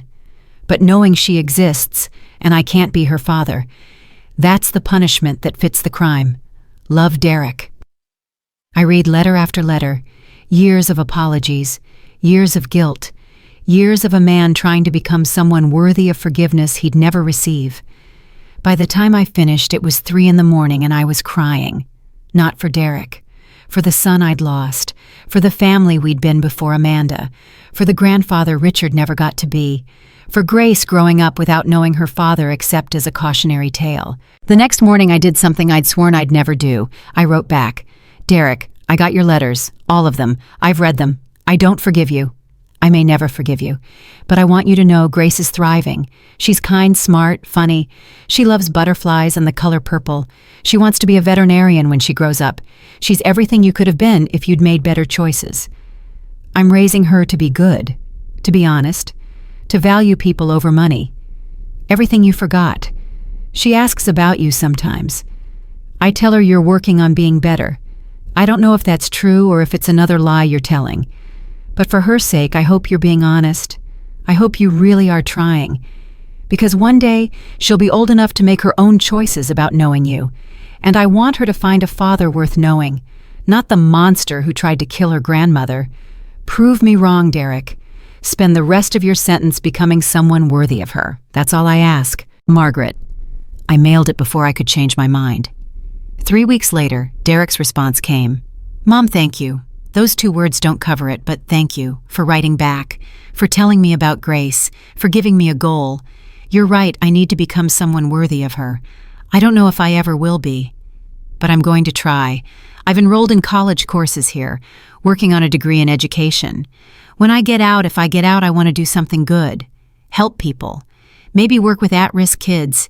Keep them from making the choices I made. I know it won't erase what I did, but maybe it'll balance the scales a little. Maybe I can save someone else's son from becoming what I became. Thank you for not giving up on me completely. I know I don't deserve even this much, but I'll take it. And I'll prove to you and to Grace that people can change. I swear to God, I'll prove it. Love, Derek. We wrote back and forth after that. Not often. Maybe once a month. I told him about Grace's school plays, her lost teeth, her first bike ride without training wheels. He told me about his classes, his work with other inmates, his therapy sessions. It wasn't forgiveness, it was something else.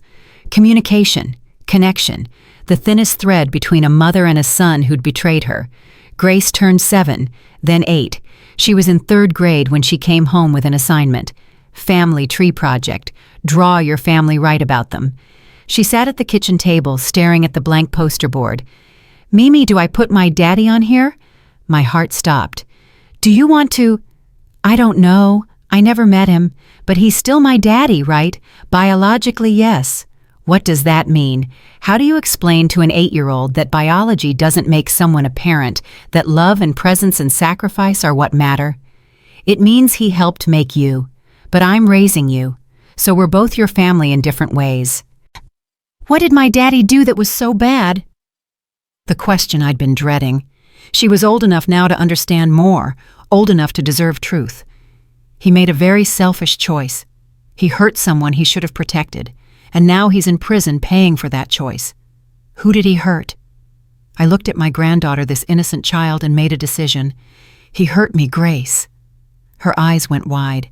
My daddy hurt you. Yes, very badly. That's why he's not here. That's why it's just you and me. But you're okay now, right, Mimi? Yes, baby. I'm okay. I survived. And now I have you. She thought about this for a long time. Then she picked up her markers and started drawing. She drew me in the center, big and smiling. She drew herself next to me. And in the corner, very small, she drew a figure in an orange jumpsuit behind bars. That's my daddy, she said. He made bad choices, but he's still part of my family, even if he's far away. She wrote underneath, my family is small but full of love. My Mimi takes care of me. My daddy is learning to be better. Someday maybe I'll meet him. My eyes filled with tears. This child, this perfect child born from so much darkness, had more grace than I'd ever had, more forgiveness, more hope. Maybe she was teaching me something. Maybe grudges and anger and refusal to forgive were hurting me more than Derek. Maybe holding on to hate was its own kind of prison. That night, I wrote to Derek again. Grace knows. Not everything, but enough. She knows you hurt me. She knows you're in prison, and she wants to meet you someday. I don't know if I'll let that happen, but I wanted you to know. Your daughter is aware of you, and she hasn't written you off. She has more compassion than I do. She's better than both of us. Don't disappoint her, Derek. Whatever happens, don't disappoint her. His response came faster than usual. Mom, I don't have words. Grace wants to meet me. Even knowing what I did, that little girl has more grace than I deserve. I promise you on Dad's grave, on everything I have left, I will not disappoint her. I'll become someone worthy of that meeting, even if it takes the rest of my life. Tell her I love her. Tell her I think about her every day. Tell her I'm sorry I'm not there. And tell her I'm trying, really trying to be someone she can be proud of. Thank you for raising her right. Thank you for giving her the compassion I lost. I owe you everything. Love, Derek. 2 more years passed. Grace was 10. Derek was coming up on his second parole hearing. 10 years served. 15 to go if denied again. This time I got a call from Derek's lawyer. Not a prison call. A real lawyer. Mrs. Whitmore, I'm representing Derek Whitmore at his upcoming parole hearing. He's asked me to reach out to you. I'm not supporting his release. He knows that. He's not asking for your support. He's asking if you'd be willing to bring Grace to the hearing. Absolutely not. Mrs. Whitmore, please hear me out. Derek doesn't want Grace to testify or make a statement. He just wants her to be there, to see him, to know he's real. She's 10 years old and she's never met her father. Derek thinks win or lose, she deserves to see him at least once. So he can manipulate her, use her sympathy to influence the parole board. No, he specifically instructed me to tell the board he doesn't want Grace's presence considered in their decision. This is solely for her, so she can have answers to her questions, so she can see who he is and decide for herself what kind of relationship, if any, she wants when she's older. I wanted to refuse, wanted to protect Grace from the truth for a few more years, but she'd been asking more questions lately, about her father, her mother, why they weren't around. She was old enough to handle some truth. I need to think about it. The hearing is in 3 weeks. I need to know soon. I talked to Grace's therapist. Yes, I'd gotten her a therapist at 6 years old, a child psychologist who specialized in children of incarcerated parents. Dr. Reeves had been helping Grace process her complicated family situation. What do you think? I asked her. Is Grace ready to meet Derek? Dr. Reeves leaned back in her chair. That's not really for me to decide, but I can tell you Grace is curious. She asks about him in our sessions, wonders what he looks like in person, what his voice sounds like. Meeting him might answer questions that have been building for years. What if it traumatizes her? What if not meeting him traumatizes her more? She's going to find out eventually. She's going to look him up, read about the trial. Wouldn't it be better if her first impression comes from seeing him herself rather than reading news articles? She had a point. I talked to Grace that night. Sweetheart, your father has a hearing in a few weeks. A meeting where they decide if he can leave prison. He's asked if you'd like to come, to meet him. Grace's eyes went huge. Really, I can meet my daddy? Maybe. But Grace, you need to understand, this isn't a happy meeting. He's in prison because he did something very bad. To me, this meeting isn't about forgiveness or reconciliation. It's just so you can see him. Ask questions if you want. That's all. I want to go. Please, Mimi. I want to meet him. How could I deny her that? 3 weeks later, I was back in that hearing room, this time with Grace beside me, holding my hand so tight my fingers went numb. She was wearing her best dress, purple with white flowers. She'd insisted on looking nice for her daddy. When they brought Derek in, Grace gasped. She'd seen pictures, but pictures didn't capture the reality. How much he'd aged, how broken he looked. Derek saw Grace and stopped walking. The guard had to prompt him to keep moving. He sat down at the defendant's table and couldn't take his eyes off her. The hearing began. Same process as before. Derek's progress, his rehabilitation, his therapy, his education. He'd gotten his bachelor's degree, was working on a master's in education, had helped dozens of inmates earn their GEDs. Then the chairwoman, a different person this time, asked, "Mr. Whitmore, is that your daughter in the gallery?" "Yes, ma'am, that's Grace. She's 10 years old. My mother has been raising her." "Does she know why you're in prison?" "She knows I hurt someone badly. She knows I made terrible choices. She doesn't know all the details. She's too young for that." "Do you want a relationship with her if you're released?" Derek looked at Grace, really looked at her, tears streaming down his face. "I want what's best for her. If that means knowing me supervised occasionally, then yes. If it means I stay away and let her continue having a good life with my mother, then that's what I want. Whatever's best for Grace, not for me." The board asked me to speak again. I stood Grace still holding my hand. 10 years ago, this man tried to kill me for insurance money. He plotted it, executed it, and would have succeeded if I hadn't been smart enough to protect myself. He destroyed our family. He took away Grace's chance at a normal childhood. He can't undo that. But I'll admit he seems different. The letters he writes show remorse, real remorse. His actions in prison suggest growth. Do I trust him? No. Do I think he deserves early release? I don't know. But I brought Grace here because she deserves to meet her father, to decide for herself what kind of person he is. That's all I'm willing to say." The hearing wrapped up. Before they took Derek away, the chairwoman allowed him 1 minute to speak to Grace. He walked over to the gallery, a guard right behind him. He knelt down so he was eye level with Grace. She stared at him, this stranger who was her father. "Hi, Grace. I'm Derek. I'm your dad." "Hi," Grace whispered. "You're so beautiful. You look just like your grandfather. He would have loved you so much." "Mimi tells me about him, about Grandpa Richard. He was a good man, better than me. I hope you grow up to be like him, not like me." "Why did you hurt Mimi?" Derek flinched. "Because I was selfish and greedy and stupid. I made the worst choice anyone can make, and I'm so sorry." "Do you love me? More than anything in the world. I love you so much it hurts. And I know I don't deserve to love you after what I did, but I do." "I love you too," Grace said simply. "Even though I just met you. You're my daddy." Derek broke down sobbing. The guard had to pull him away. Grace watched him go, tears on her own cheeks. In the car going home, Grace was quiet for a long time. Then she said, "Mimi, my daddy is really sad." "Yes, baby, he is. Can sad people change?" "I don't know, I hope so. I think he can. I think he already has." Maybe she was right. Or maybe she was 10 years old and still believed in happy endings. The parole board's decision came 2 weeks later. Parole denied. Derek would serve another 8 years minimum. But something had shifted. Grace had met her father.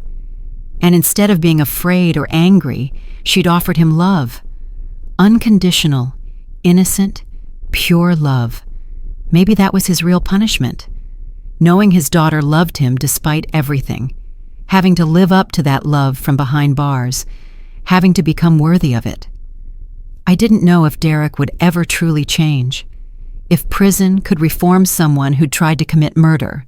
But I knew one thing. Grace had given him something I never could. A reason to keep trying.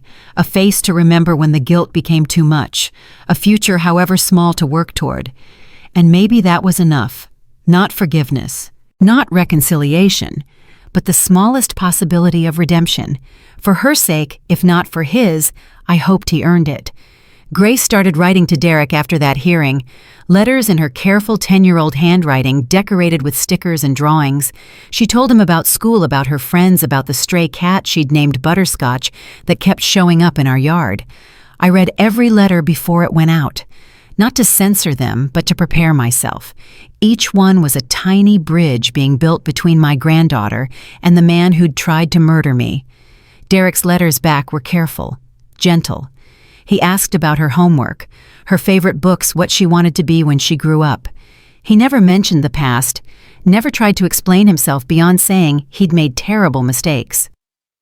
"Mimi, can we visit Daddy?" Grace asked one Saturday morning over pancakes. I nearly dropped the syrup bottle. "Visit him in prison." "Yeah, he writes that he misses me. I miss him too." "Grace, you've met him once." "I know, but he's still my daddy, and I want to know him better." I called Dr. Reeves. "Is this healthy? Should I be encouraging this?" Margaret Grace is forming her own relationship with her father. That's actually a sign of healthy emotional development. She's not denying what he did, but she's also not letting it define her entire relationship with him. That's remarkably mature for a 10-year-old. Or she's too young to understand the magnitude of what he did. She understands he hurt you. She understands he's in prison. She's choosing compassion anyway. Isn't that what you've been teaching her, to be kind? The therapist had a point. I'd spent 10 years teaching Grace to be good, to be forgiving, to see the best in people. Now that she was applying those lessons to Derek, I wanted to snatch them back.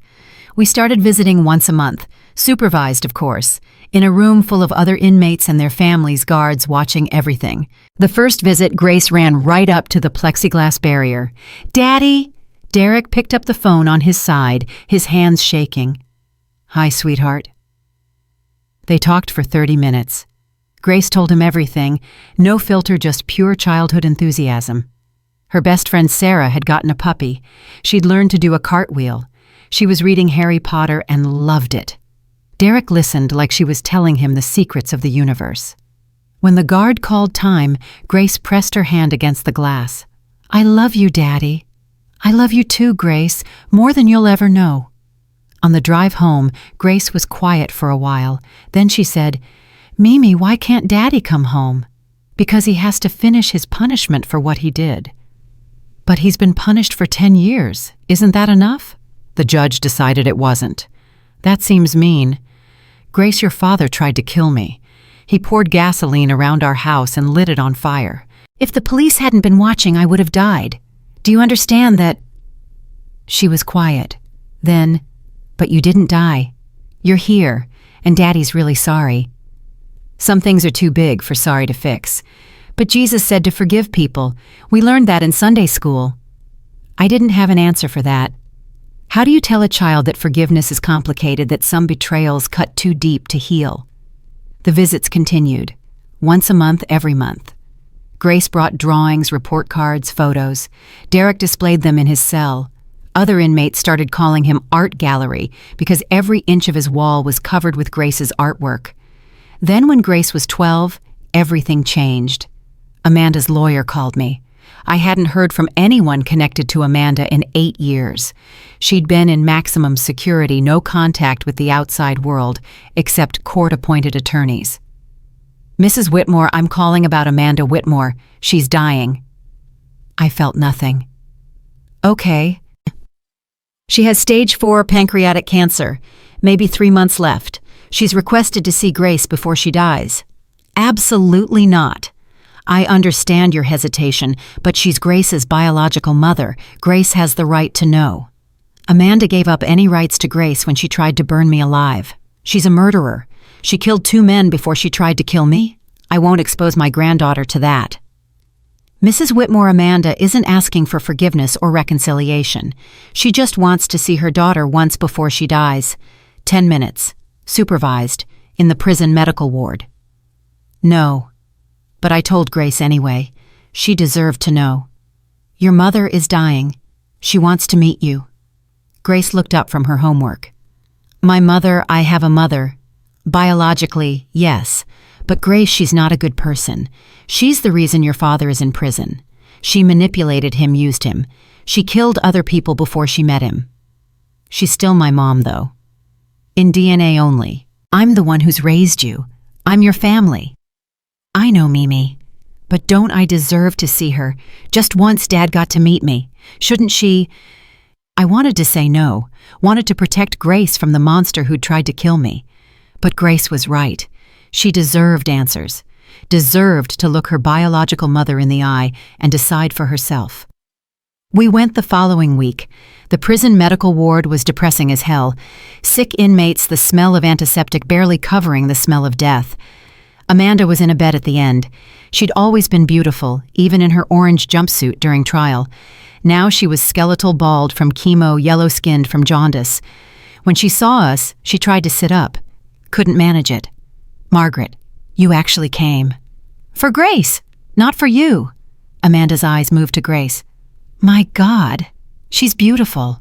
Grace stood by my side, staring at this dying stranger who was her mother. "Hi," Grace said softly. "Hi, baby. I'm Amanda. I'm your mom." "I know. Mimi told me about you." "I'm sure she did. I'm sure she told you I'm a monster." "She told me you made bad choices. Really bad ones." Amanda laughed, which turned into a coughing fit. When she recovered, she said, "That's diplomatic. I tried to kill your grandmother. I killed 2 other men before that. I'm not a good person, Grace. I never was." "Why?" Grace asked. Simple question. Devastating answer required. "Because I was greedy. Because I was broken. Because I thought money was more important than people. And now I'm dying alone in prison because of those choices. Do you regret it?" Amanda was quiet for a long time. "I regret getting caught. I regret that I'm dying. But honestly, I don't know if I regret the rest. That's the difference between me and your father. Derek regrets everything. I just regret the consequences." I pulled Grace closer. "This visit is over. Wait, please. Grace, I don't want your forgiveness. I don't deserve it. But I want you to know something. You were the only good thing I ever made, the only pure thing that came from me. Don't let my blood define you. You have your grandmother. You have Derek, as flawed as he is. You have people who actually love you. I never loved anyone. Not really. But looking at you now, I think I understand what love could have been. Do you love me? Grace asked. I don't know how to love. But if I could love anyone, it would be you. Grace walked up to the bed, took Amanda's skeletal hand. I forgive you anyway, even if you don't want it. I forgive you. Amanda started crying. Real tears may be the first genuine emotion I'd ever seen from her. You're a better person than I ever was. Better than I ever could be. Thank you, Grace. Thank you for being kind when I don't deserve it. We left after that. Amanda died 6 weeks later. I didn't attend the funeral. There wasn't one anyway. State burial, unmarked grave, no mourners. Grace cried for 3 days. Not because she'd known Amanda, but because her biological mother had died unloved and unrepentant. Mimi, what if I'm like her? What if I have her badness inside me? Oh, sweetheart, you're nothing like her. You're kind and good and full of love. That's all you, not her DNA. But what if it comes out later? What if I turn bad? You won't, I promise, because you're choosing good every single day. That's what matters. Not where you came from, but who you're becoming. Derek took the news of Amanda's death hard. He'd carried guilt about their marriage, about believing her lies about being manipulated. Her death meant he'd never get real answers about why she'd chosen him, what her plan had been for him. His next letter to me was different. Mom, Amanda's dead. The woman who destroyed our family, who manipulated me into trying to kill you, is gone. And I don't feel relief. I feel empty. Because I can't hate a dead woman. I can't get closure from someone who doesn't exist anymore. I'm stuck here in prison with all this guilt and no target for it except myself. Grace is handling it better than I am. She actually forgave Amanda. My 12-year-old daughter has more grace than I'll ever have. I'm so proud of her and so ashamed of myself. What kind of father sits in prison while his daughter processes her mother's death with her grandmother? I should be there. I should be helping her. But I'm here useless because of choices I made a lifetime ago. How do I live with that? How do I keep going knowing I'm missing her entire childhood? Love, Derek. I wrote back for the first time in months. Derek, you live with it because you have to. Because Grace needs you to keep trying, keep growing, keep becoming someone worth knowing. She visits you once a month. She writes you letters. She loves you despite everything. Don't waste that gift by drowning in guilt. Use it as fuel to be better. And yes, you're missing her childhood. That's the consequence of your actions, but you don't have to miss her entire life. You have years left to serve, but eventually you'll get out. Make sure when that day comes, you're someone she can be proud of, someone worthy of the love she's giving you. That's all I ask. Margaret. Grace turned 13, then 14. She was in high school when Derek's third parole hearing was scheduled, 18 years served, 7 to go on his sentence. This time, the hearing was different. Derek had his master's degree. He'd created a program in the prison that helped inmates reconnect with their children through education. He'd published papers on rehabilitation and redemption. He had letters from the warden, from guards, from dozens of inmates whose lives he'd changed. The parole board looked impressed. The new chairwoman, a younger woman, seemed sympathetic. Mr. Whitmore, you've made remarkable progress. Your record is exemplary. Why do you think you deserve early release?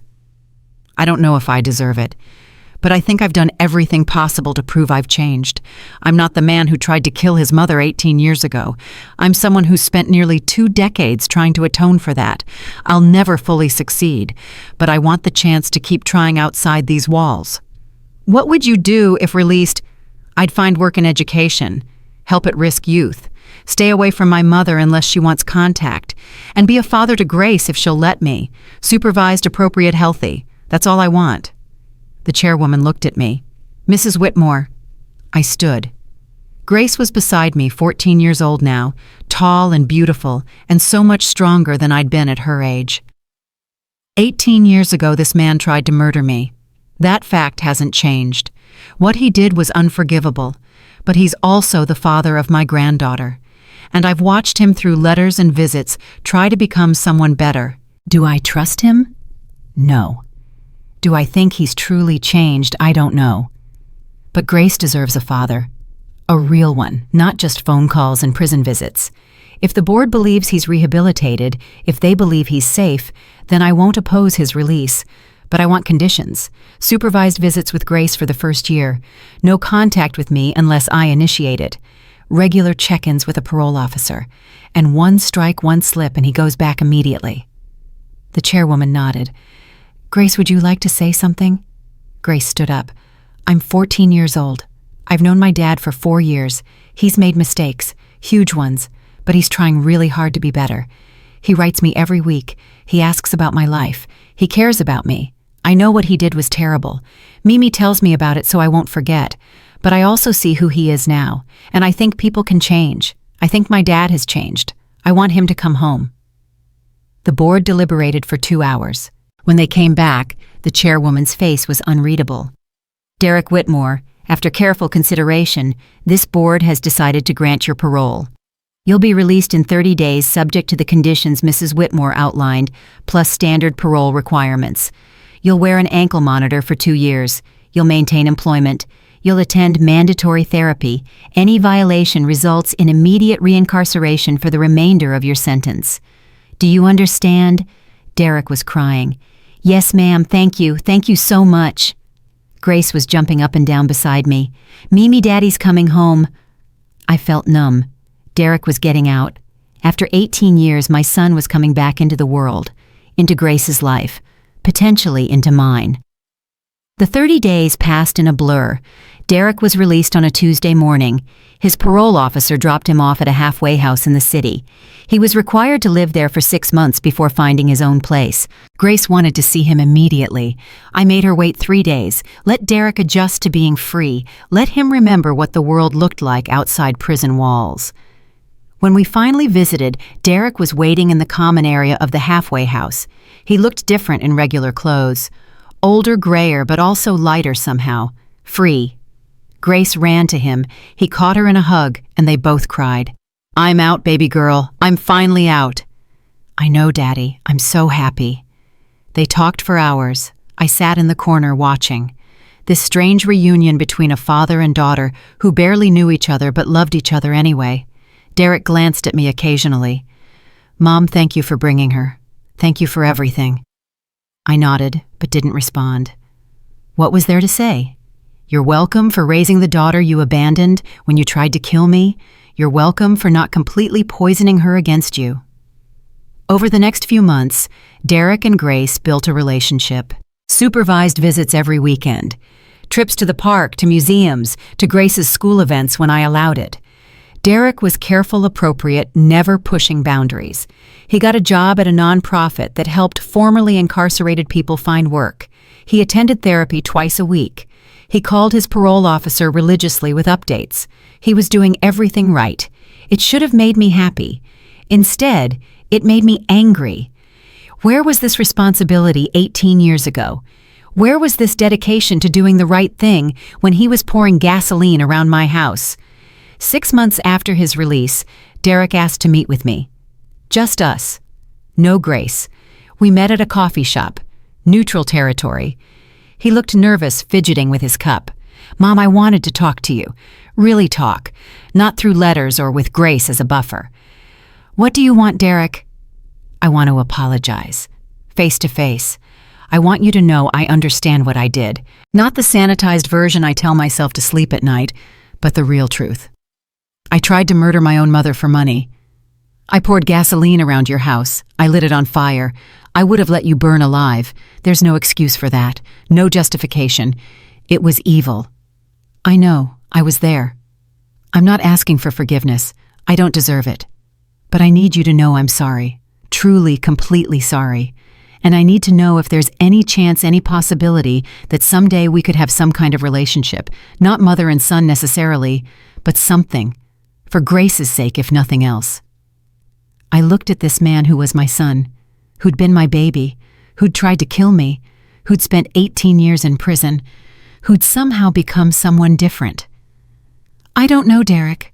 I don't know if I can ever look at you without seeing that night, without remembering your voice on that recording, without feeling the fear I felt watching you light that match. I understand. I do. But Mom, can I tell you something?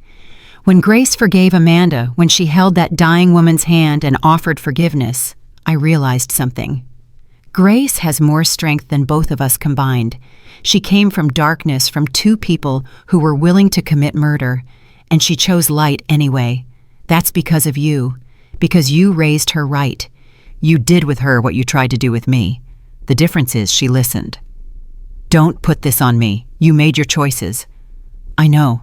I'm not blaming you. I'm thanking you for not letting my failures define Grace, for giving her the childhood I destroyed, for being the parent I couldn't be. We sat in silence for a long time. Finally, I said, I can't forgive you yet, Derek. Maybe never. But I can acknowledge you're trying. I can see you're different. And for Grace's sake, I can be civil. That's all I can offer. That's more than I deserve. Thank you, Mom. We met occasionally after that. Coffee every few months. Stilted conversations where we talked about Grace and avoided the past. It wasn't reconciliation. It was coexistence. Grace thrived with both of us in her life. She did well in school, had good friends, was planning for college. She was everything Derek and I weren't. Good, whole, healed. On her 16th birthday, Grace asked for something unusual. Mimi, Daddy, I want us all to have dinner together, like a family, just once, please. Derek looked at me. I looked at Derek. We both knew this was important to her. Okay, I said. One dinner. We met at a restaurant Grace chose, sat in a booth, the three of us. It was awkward at first, 20 years of history sitting between us like a ghost, but Grace filled the silence. She talked about her plans for college, her friends, her life, and slowly Derek and I started talking too, about memories from before, about Richard, about the good times before everything fell apart. It wasn't healing, but it was something, a tiny crack in the wall I'd built around my heart. As we left the restaurant, Grace hugged both of us. Thank you, both of you, for trying. I know it's hard, but thank you. Derek looked at me over Grace's head. She's amazing. Yes, I agreed. She is. Grace went to college at 18, scholarship to a good school 2 hours away. She called every week, visited monthly. She saw Derek regularly too, had 2 separate families, 2 separate lives, and somehow made it work. I was 70 years old when Grace graduated college. Derek was 54, 11 years out of prison. We both attended her graduation, sat in the same row 3 seats apart, cheering when her name was called. At the celebration dinner after Grace gave a speech, I want to thank the most important people in my life.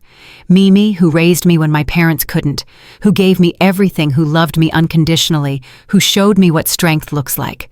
And Daddy, who made terrible mistakes, but spent 20 years becoming someone better. Someone I'm proud to call my father. You both taught me different lessons. Mimi taught me resilience.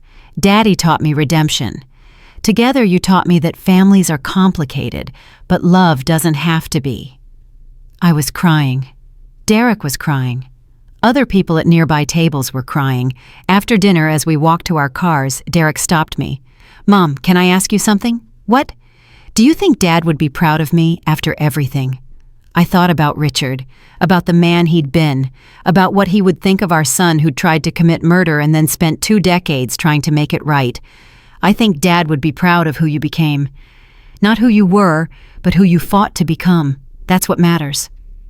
Derek nodded, tears streaming down his face. Thank you. That means everything. We didn't hug, didn't reconcile completely, but something shifted. A tiny movement toward peace. Grace got engaged at 25 to a good man named James, kind, stable, everything Derek hadn't been at that age. The wedding was planned for the following summer.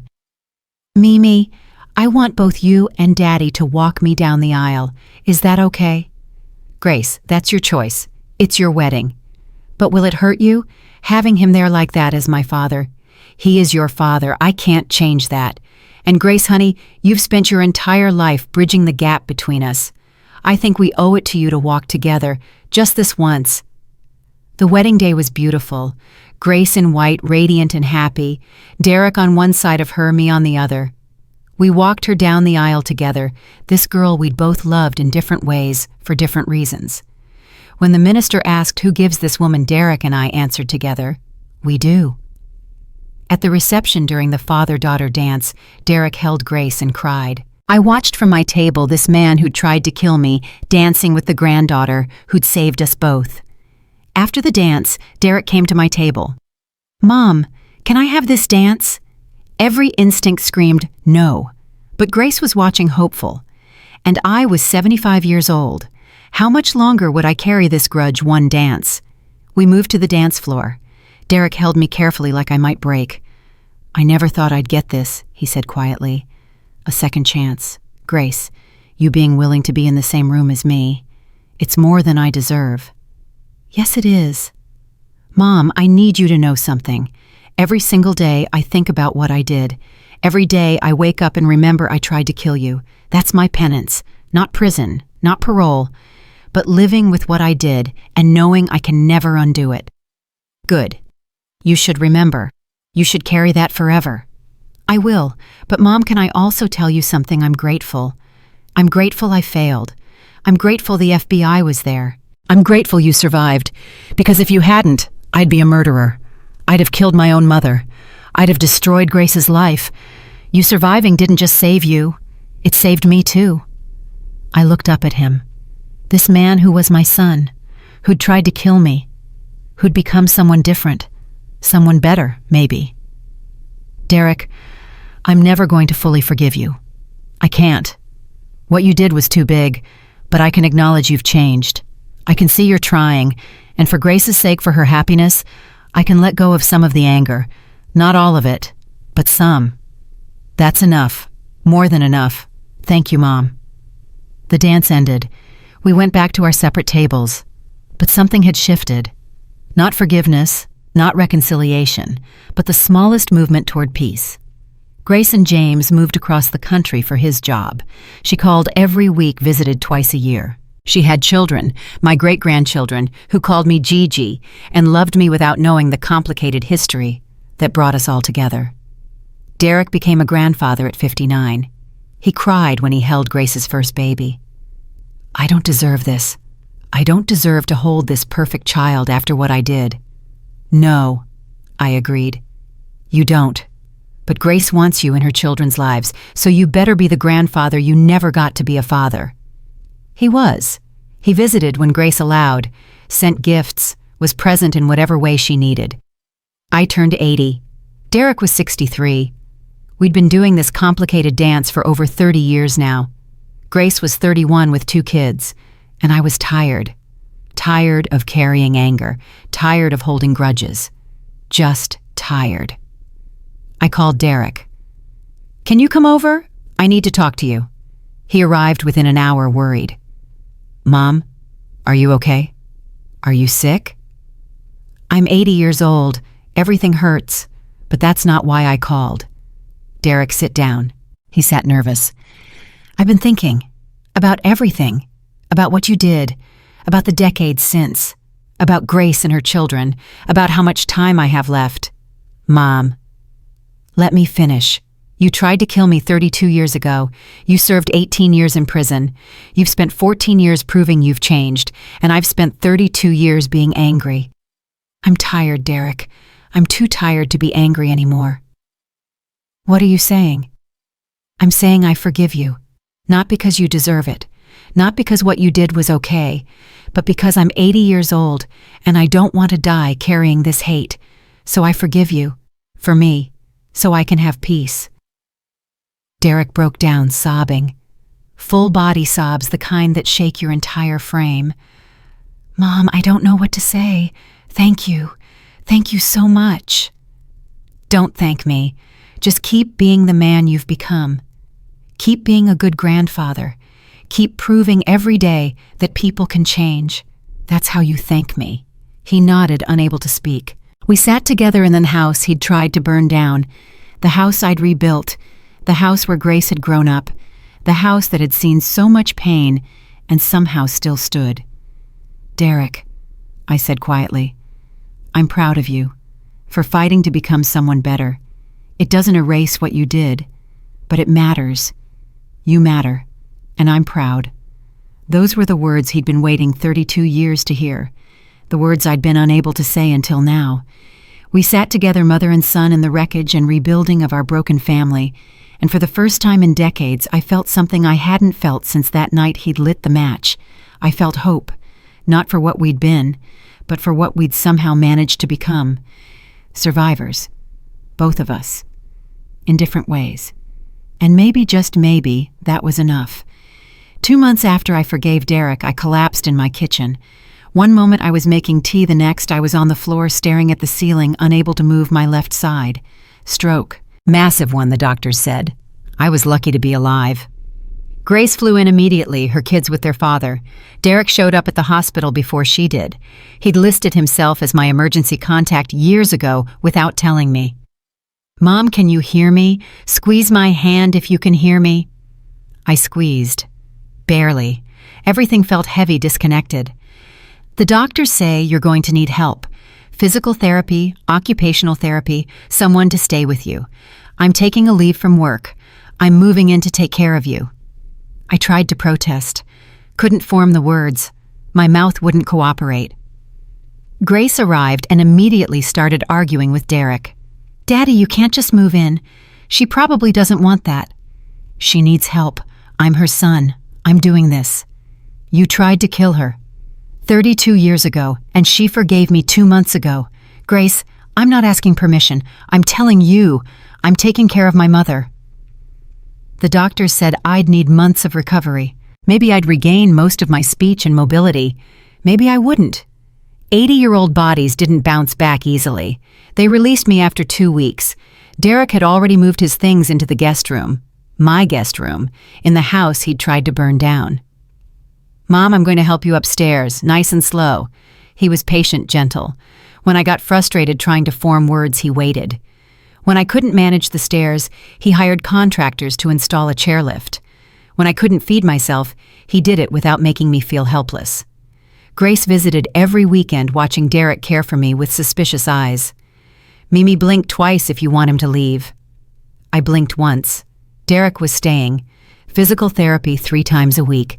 Derek drove me. Waited during my sessions, drove me home.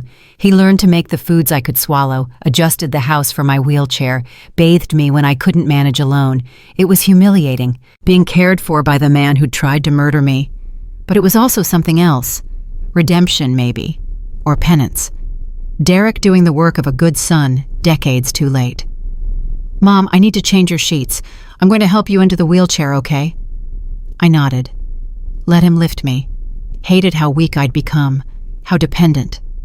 One night, 3 months into my recovery, I finally managed to speak clearly. "Why are you doing this?" Derek was reading in the chair next to my bed. He'd been sleeping there, listening in case I needed help during the night. "Because you're my mother. Because I owe you decades of care I never gave you. Because this is the only way I know to show you I've changed." "I could hire a nurse." "You could. But I want to do this. Please, Mom, let me do this." 6 months after the stroke, I'd regained most of my speech and some mobility. I could walk with a walker, feed myself, do basic tasks. Derek started talking about moving back to his apartment. "No," I said. "Stay. Mom, you don't need me anymore. You're doing great." "I know, but stay anyway. I like having you here." His eyes filled with tears. "Really? Really? It's a big house. Too big for just me. And you're a decent cook now, better than the garbage you used to make." He laughed. Actually laughed. "I learned from YouTube. Prison cooking is terrible, so I had to educate myself after." We fell into a routine. Derek worked from home doing consulting for the nonprofit. I did my physical therapy. We had dinner together every night, watched Jeopardy, argued about answers. Grace called it a miracle. Mimi, 6 months ago you couldn't walk. Now you're beating Daddy at Jeopardy. Your father's terrible at history. Always was. Derek grinned. She's not wrong. It was strange, this life we'd built. Mother and son 3 decades after he'd tried to kill me. Living together, taking care of each other. Almost normal. Then the letter came. From the California Department of Corrections. Thomas Reinhardt's sister Caroline wanted to meet with Derek. Why would she want to meet me? Derek stared at the letter like it might explode. Maybe she wants closure. You were married to the woman who killed her brother. I had nothing to do with Thomas's death. You were part of Amanda's pattern. Maybe Caroline needs to understand that pattern to heal. Derek called the number Caroline had left. I listened from the kitchen while he talked. Miss Reinhardt, this is Derek Whitmore. I got your letter. Her voice was loud enough for me to hear. Mr. Whitmore, thank you for calling. I've been trying to understand my brother's death for 15 years. When I heard about your case, about what Amanda did to you and your mother, things finally made sense. I want to meet you, talk to you, learn about the woman who killed Tommy. I don't know if I can help. Amanda fooled me completely. That's what I need to understand. How she did it, how she fooled all of us. Please, I'm flying to New York next month for work.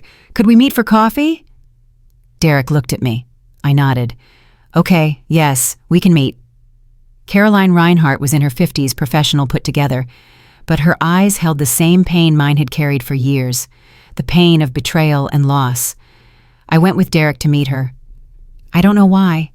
Maybe to support him, maybe to see Amanda's other victims' family, maybe to understand the full scope of what my son had been part of. We met at a Starbucks. Caroline brought photos of Thomas, a handsome man in his 30s, athletic, smiling in every picture. This is Tommy. This is who he was before Amanda. Derek studied the photos. He looks like a good man. He was, the best. And she killed him for $400,000. That's what my brother's life was worth to her. I'm so sorry. I know that doesn't mean anything, but I'm sorry. Amanda used me too. Manipulated me into trying to kill my mother. I understand what it's like to be her victim. But you didn't die. Tommy did. Kevin Drucker did. They didn't get a second chance. Derek flinched. You're right. I'm sorry. Caroline looked at me. You must hate him. Your own son tried to kill you. I did hate him. For decades. But hate was eating me alive. So I forgave him. Not for him. For me. How? How did you forgive attempted murder?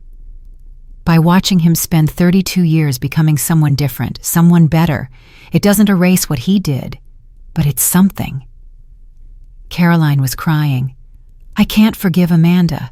Even though she's dead, I can't forgive her. You don't have to. Forgiveness isn't mandatory, but Caroline holding on to rage for 15 years, has it helped? No, it's destroyed me. My marriage ended. My health is terrible. I can't move on. I reached across the table, took her hand. I spent 30 years angry. It didn't bring me peace. It didn't change what happened. It just made me bitter. When I finally let it go, I got my life back. You can too.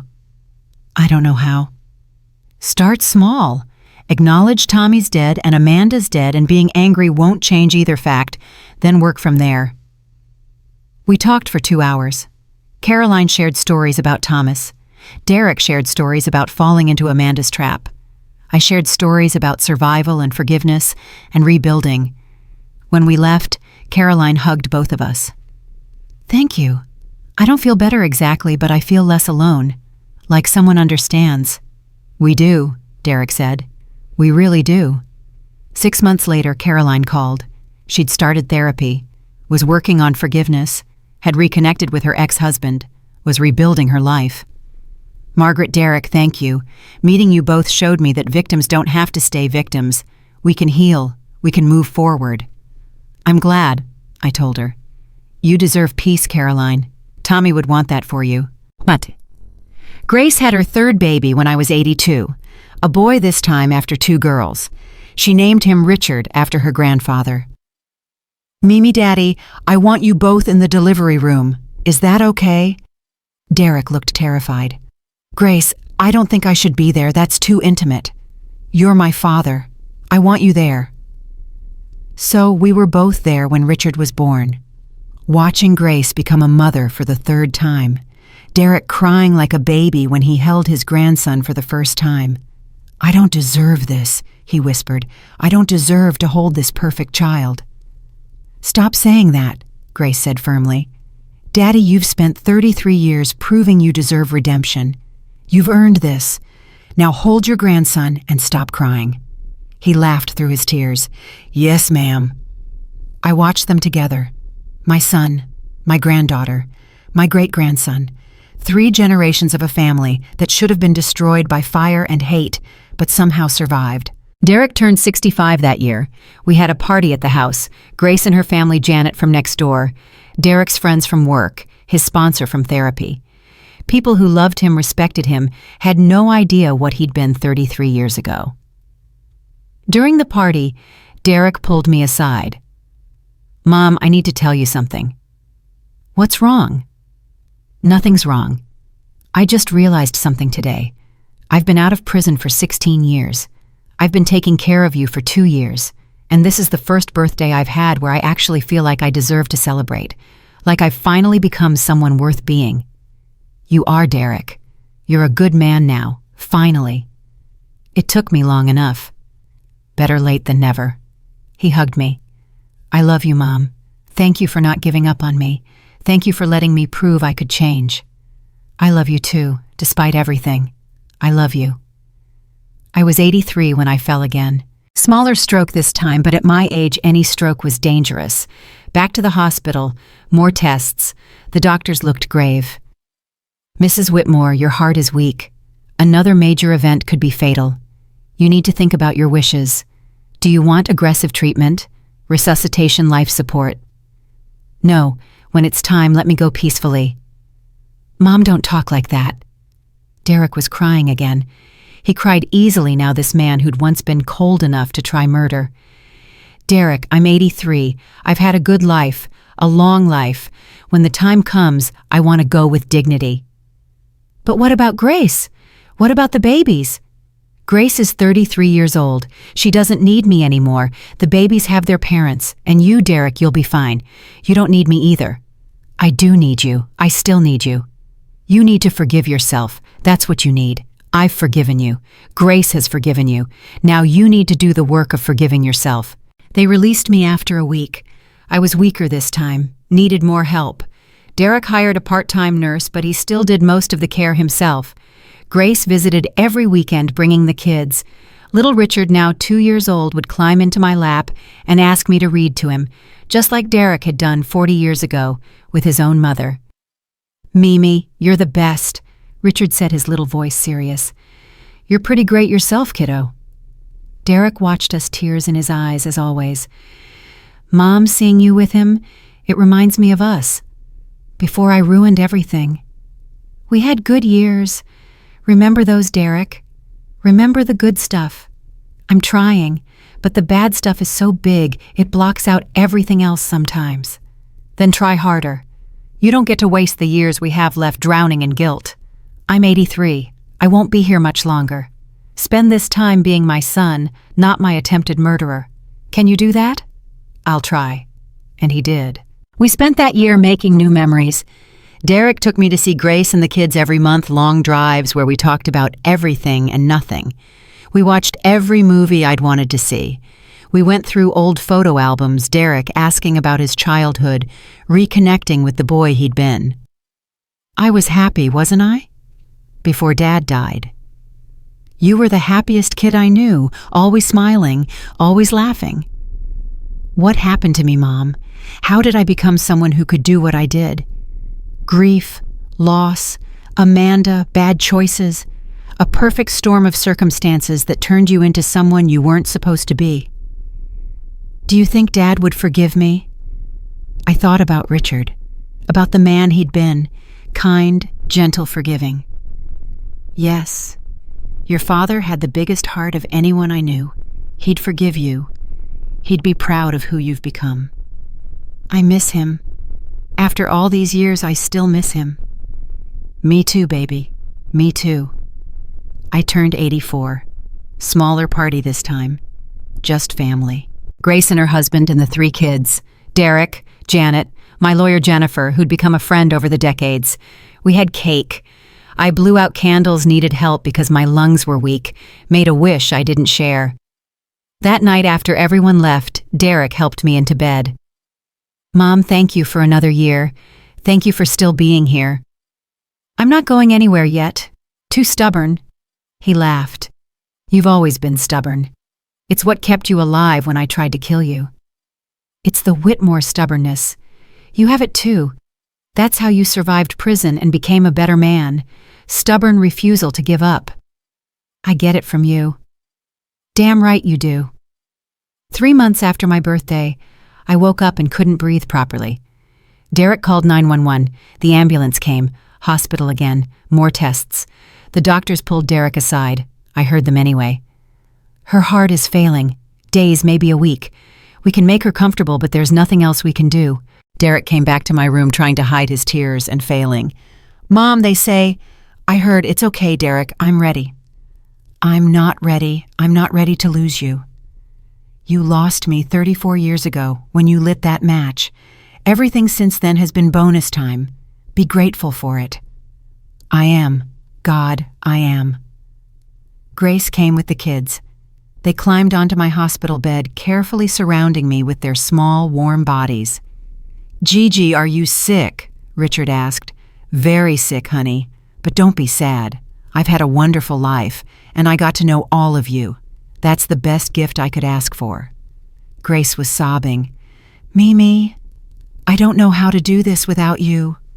You'll be fine. You have James, the kids, your father. You're strong, Grace. Stronger than Derek and me combined. You'll be fine.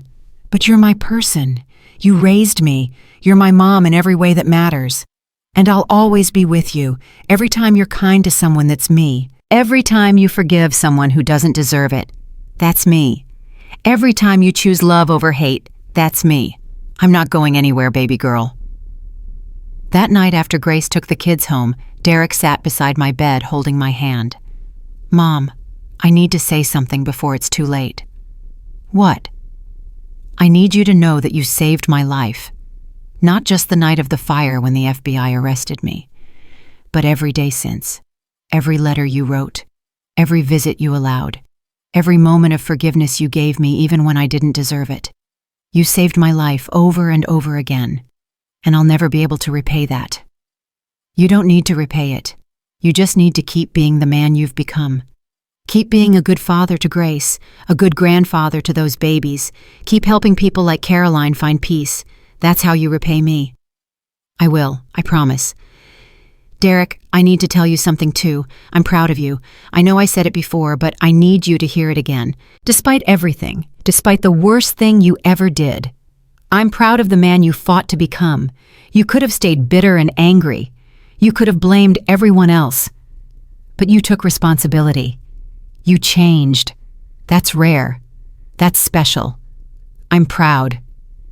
He broke down completely, laid his head on my hospital bed and sobbed like the child he'd once been.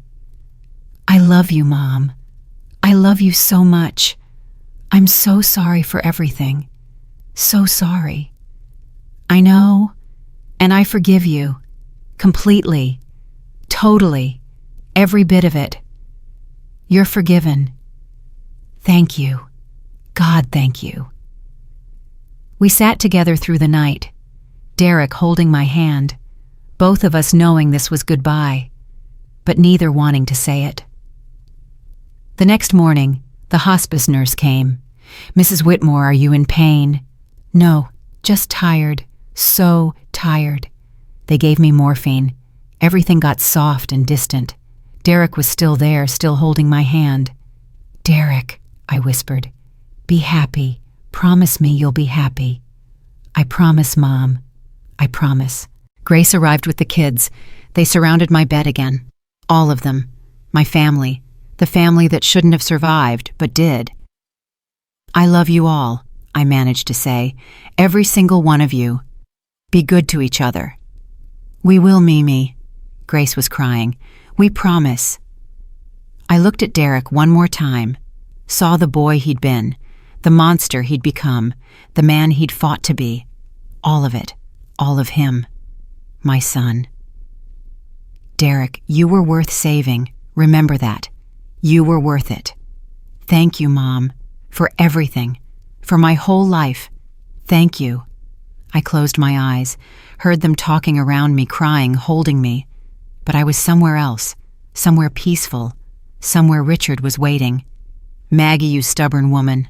Took you long enough. I had things to finish, Richard. Our son needed me. How is he? He's good. Finally. After 34 years, he's finally good. You did that. You saved him. We both did. You gave him the foundation. I gave him the forgiveness. Come on, Maggie, let's rest now. We've earned it. And I did. I let go. Let the darkness take me. Let myself finally rest. Margaret Ann Whitmore died surrounded by family on a Tuesday morning in spring. She was 84 years old. She'd survived an attempted murder by her own son, raised her granddaughter, forgave the unforgivable, and lived to see her family healed. Her obituary, written by Grace, didn't mention the fire, didn't mention the trial, just said she was a devoted mother-grandmother and great-grandmother who taught everyone around her the true meaning of forgiveness and redemption. At the funeral, Derek gave the eulogy. He stood at the podium looking at the casket that held his mother and told the truth. My mother was the strongest person I ever knew. Not because she survived what I did to her, though that took incredible strength, but because she found a way to forgive me anyway. She spent 34 years showing me what real love looks like.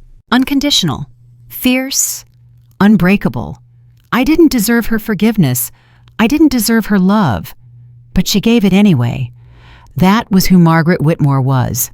A woman who chose love over hate, forgiveness over revenge, hope over despair, every single day.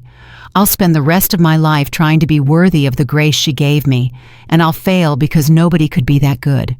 But I'll try. That's what she'd want, for all of us to try, to be better, to choose love, to forgive the unforgivable, and see the good in people even when they don't deserve it. Mom, thank you for everything, for giving me life twice. Once when you gave birth to me, and once when you forgave me. I love you. I'll always love you. Grace spoke next, then Richard, who was 5 and didn't really understand, but said his Gigi was the best. The funeral was packed. People whose lives Margaret had touched over 84 years. Students she'd taught as a principal, neighbors she'd helped, friends she'd made, and Caroline Reinhardt, who'd flown in from California to pay respects to the woman who'd taught her about forgiveness. They buried Margaret next to Richard in the cemetery overlooking the town. Derek stood at the grave long after everyone else left. Dad, I'm sorry. I'm sorry I disappointed you. I'm sorry I became someone who could do what I did. But I want you to know I spent 34 years trying to make it right, trying to become someone you could be proud of. I hope I succeeded. I hope you're both proud now. I hope you're together and at peace and not too disappointed in the son you raised. I love you both, always. He placed flowers on both graves, walked away, started the rest of his life. Derek Whitmore lived another 20 years. He worked with at-risk youth, published a book about redemption, and Second Chances spoke at conferences about rehabilitation. He was a devoted father to Grace, a loving grandfather to her children, and eventually a great-grandfather himself. He never remarried, never dated, spent his life alone except for family. When people asked why, he said he'd had his chance at love and destroyed it. He didn't deserve another. Grace disagreed. Daddy, you're allowed to be happy. Mimi would want that. I am happy. I have you. I have the kids. I have a life I never thought I'd get to live. That's enough. And it was. He'd learned the lesson Margaret had spent decades teaching him. That redemption wasn't about grand gestures. It was about small choices made every day to be better than you were. To choose good over evil, love over hate, forgiveness over revenge.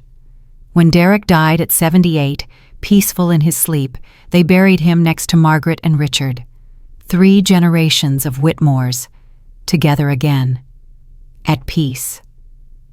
Grace put a headstone that read, Derek Whitmore, beloved father and grandfather. He made terrible mistakes and spent a lifetime making amends. May he finally find the peace he fought so hard to earn. And maybe, just maybe, in whatever comes after, Margaret and Richard welcomed him home, forgave him one final time, let him know he'd done enough, he'd been enough. He was finally after everything worthy of the grace his mother had given him all those years ago. The house where it all happened still stands. Grace owns it now. She and her family spend summers there. Little Richard, now grown with children of his own, tells them stories about their great-great-grandmother Margaret, how she was strong and fierce and taught everyone about forgiveness. He doesn't tell them about the fire, about Derek's attempt at murder. Those stories are family history known but not dwelled on, because the point was never the crime. The point was always the redemption, the survival, the forgiveness that changed everything. That house, rebuilt and restored, stands as a monument, not to attempted murder, but to the power of choosing love over hate, of giving second chances, of believing against all evidence that people can change. Margaret Whitmore proved it. Derek Whitmore earned it, and Grace Whitmore carries that legacy forward, teaching her children and grandchildren that forgiveness isn't weakness, it's the ultimate strength, the hardest choice, the bravest act, and sometimes, just sometimes, it's the thing that saves us all.